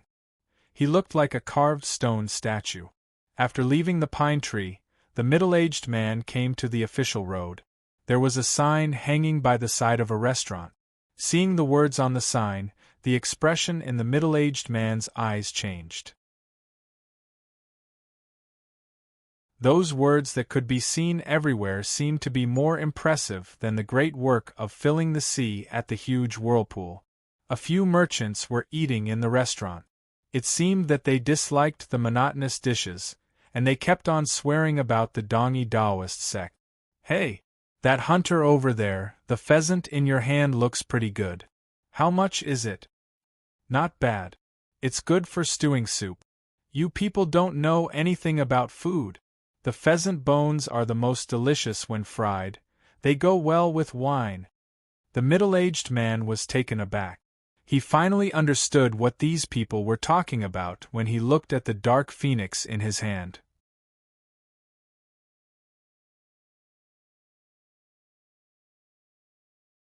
Chapter 733. The Dark Phoenix was the principal guard of Aoyama, a figure in the heavenly arrival state, and the main operator of the heavenly slaying formation. He was an outstanding being. However, no matter how outstanding he was, all that was left of him was a corpse once he died. That is, if his corpse could still be preserved. The dead Dark Phoenix was covered with ice and frost, looking like a pheasant or golden pheasant that had just been picked up from a pile of snow, except that his tail was a bit longer. In the eyes of those customers, he was merely an ingredient that could be used for stewing soup or frying. The middle-aged man didn't pay any attention to those customers and kept on walking forward. Behind him came the inquiries and angry voices of people asking for more information. Those voices turned into discussions about the current state of the world, ranging from the marriage between the state dukes in Zhaoga City to the reconstruction of Shangzhou City, and even the matters of the cultivation circle. "I'd like to ask about someone," the middle-aged man asked the few merchants when he walked back to the door of the restaurant. One of the merchants looked the middle-aged man up and down and said with a smile, "You want to exchange for the pheasant in your hand? You can't eat it, you'll die," said the middle-aged man. The merchant was so angry that he laughed out, saying, "Even the monks of the Guoqing temple dare eat meat in secret. Why can't we eat it? Another merchant saw that the middle-aged man had an extraordinary bearing and was obviously not a regular hunter, so he tried to mediate the dispute. "May I know your name? What do you want to know?" "I'm Jian Shilai." Before the middle-aged man could finish speaking, the merchant in front of him said in a mocking tone, "Where did you get this fake name? This is the Dongyi Dao. Don't all the people who come here come from the West?" The middle-aged man was indeed Jian Shilai. It was true that he was the godly swordsman of West Ocean who had left Chaotian more than 100 years ago. In that distant foreign land, he was the principal swordsman of the church. He had never drawn his sword for the church, because it was not worth it. It wasn't until a few days ago that he found that the bulging sea had suddenly dropped down. He knew that something significant had happened in Chaotian, so he decided to return to Chaotian. On his way back to Chaotian, he encountered the dead Dark Phoenix. For some reason, he used a powerful magic to seal the corpse of the Dark Phoenix, preventing it from vanishing into heaven and earth. What was puzzling was that none of the merchants in the food shop were dead.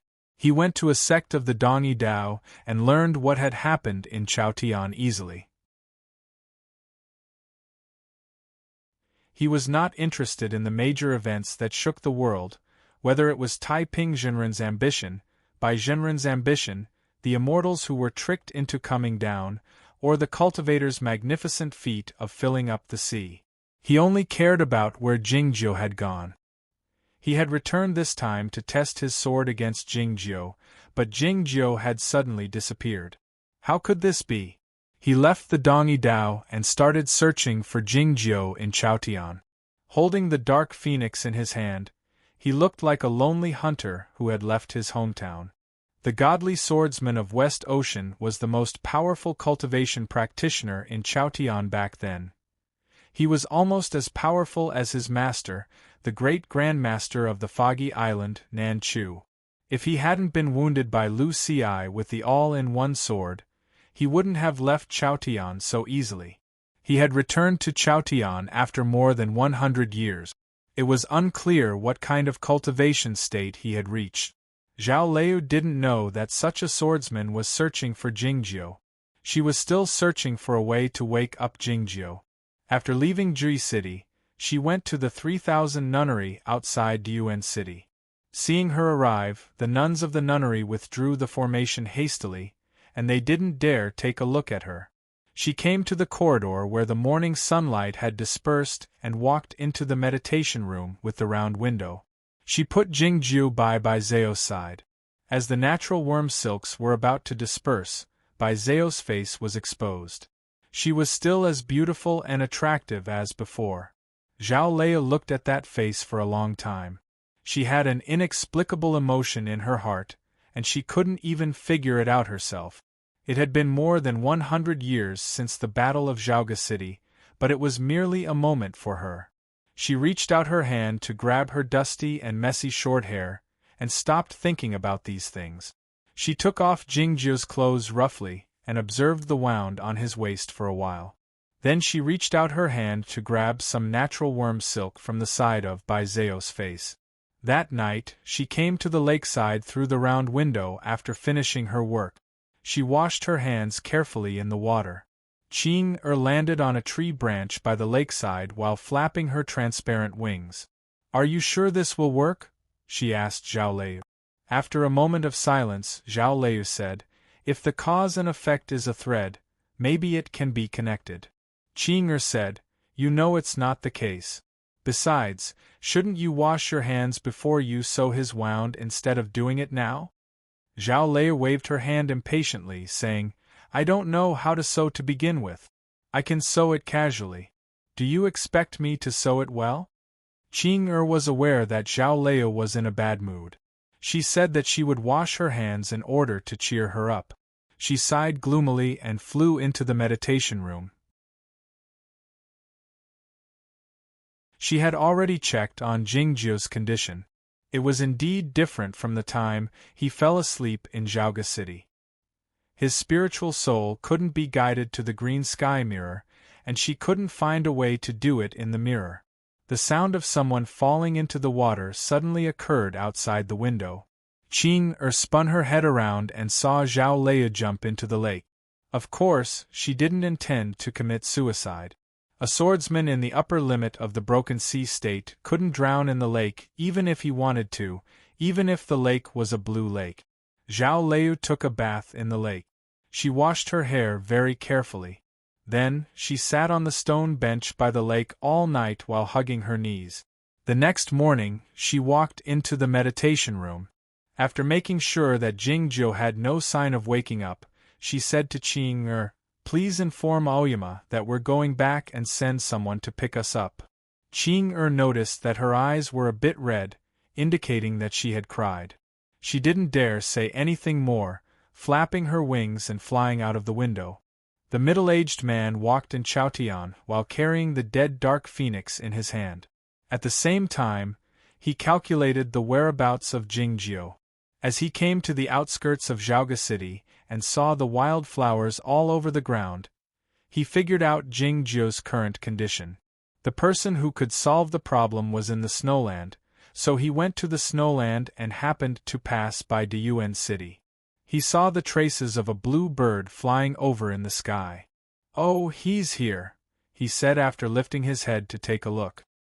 He came to the end of the stream and entered the nunnery hall. Seeing the lonely grave, he didn't understand why a mortal was buried here. The great formation of the 3,000 nunnery had sensed it. Countless energies came out from the flowering trees by the lake to the green stones in front of the bridge. Yet, those energies were all sliced to pieces before they could reach his body. Zhao Lei appeared on the other side of the bridge. Seeing the figure of the middle-aged man, her expression changed slightly. She tore off a piece of her sleeve and tied her hair into a ponytail, heading toward the bridge. "You're back." "Yes," replied the middle-aged man. Sensing the powerful sword wills in heaven and earth, and hearing the brief conversation, the nuns in the nunnery hall guessed the identity of this middle-aged man. "The godly swordsman of West Ocean. You're still alive." "He's still alive. You can call me Shilai." The middle-aged man looked at the meditation room on the other side of the bridge. Zhao Lei was surprised by his reaction. She looked at him twice, and her eyes suddenly beamed as if she had thought of something. "Is your cultivation state higher than before?" she asked. Looking at her mirror-like bright eyes, Jian Shilai said with furrowed eyebrows, "Your talent is indeed very high, but you're not my equal. Your fighting intent under the circumstances is almost rude." "I don't want to fight you," Zhao Lei asked him expectantly.